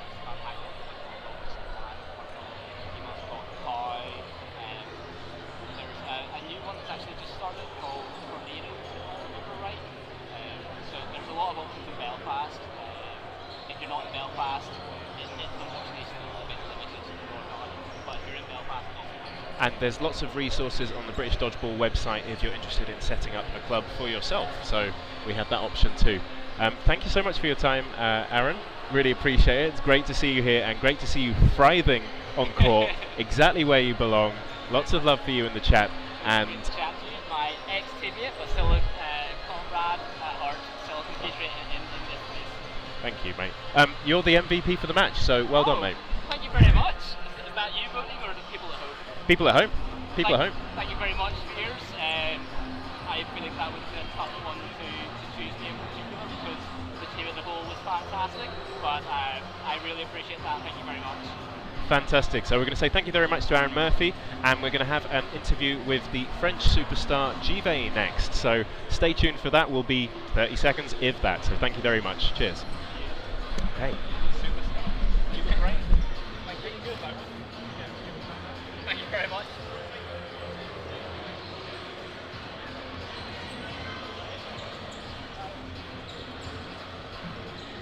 So, just going to put this on. Okay. I'm joined by French superstar Givet. Superstar, please. That was a fantastic match. What I loved to see from the French team was the agility and the dodging. Is there any trick or secret to training and practicing that? I think the trick is that most of the team is 19 years old and 20 years old. So they are really all young and really they have a ton of mobility, but it's all young. So there was a lot of success for the French junior team at the Junior Euros, and we're seeing how many of those players have now moved into the full international team. It's like 4 or 5 players. Wow. Was in the Junior European Championship last year. That's amazing. And what is it like to play with such young players? Do you have to give them advice? Well, I'm used to it because most of them are either from my club, either from the other club, so we always play with young people, like my team is full of people of 19 years, so I'm kind of used to it, but well, they all have something like 8 or 9 years of dodgeball, so they have a lot of experience already, not at the international stage, but they are still working on it, we are growing at these events, at this competition, and I think we'll have a great future. We have seen the scene in France explode over recent years, with lots of teams coming in for the open tournaments, and there has been more and more clubs in France as well. how many clubs are there now, and where are they located if people want to get involved at home in France? I think you have more chance to find a club nearly around Paris. I think there's like something like 5 clubs around Paris. So there's one inside Paris, one south, one north, close to Paris. So also like 5 clubs in the west side of France, in Bretagne. Yes. And overall, I think there's like 25 clubs in France. Wow, fantastic stuff. And what are your hopes for this tournament? What are your hopes and expectations for this tournament here in Limerick Island? Right now, for the next course, we will probably not out of the stage. Because now, so our only hope is to make not of course. Our only aim is the ninth place, not only the first place. For this squad, yesterday we played a historic match against Austria, and they won. So they will probably aim first at their group. And when I will speak for them, I think they are aiming for the title, so we hope for the title. Yeah, I was on the commentary for that match on Court 1 stream of day 1, so if you want to watch that back, that was a classic match. That was an absolute banger, I would say. I'm sorry I spoiled you, Dylan, but that was a banger. Go watch it. Yeah, so go and watch that one back on the first live stream on the first day, first court EDF YouTube channel. Thank you very much to Mr. Give for his interview, and good luck in the rest of the tournament. And we'll be joining me will be Jonathan Wilkie for the England Lions versus Scotland next up on Court 1, and we'll see you in a bit. Thank you.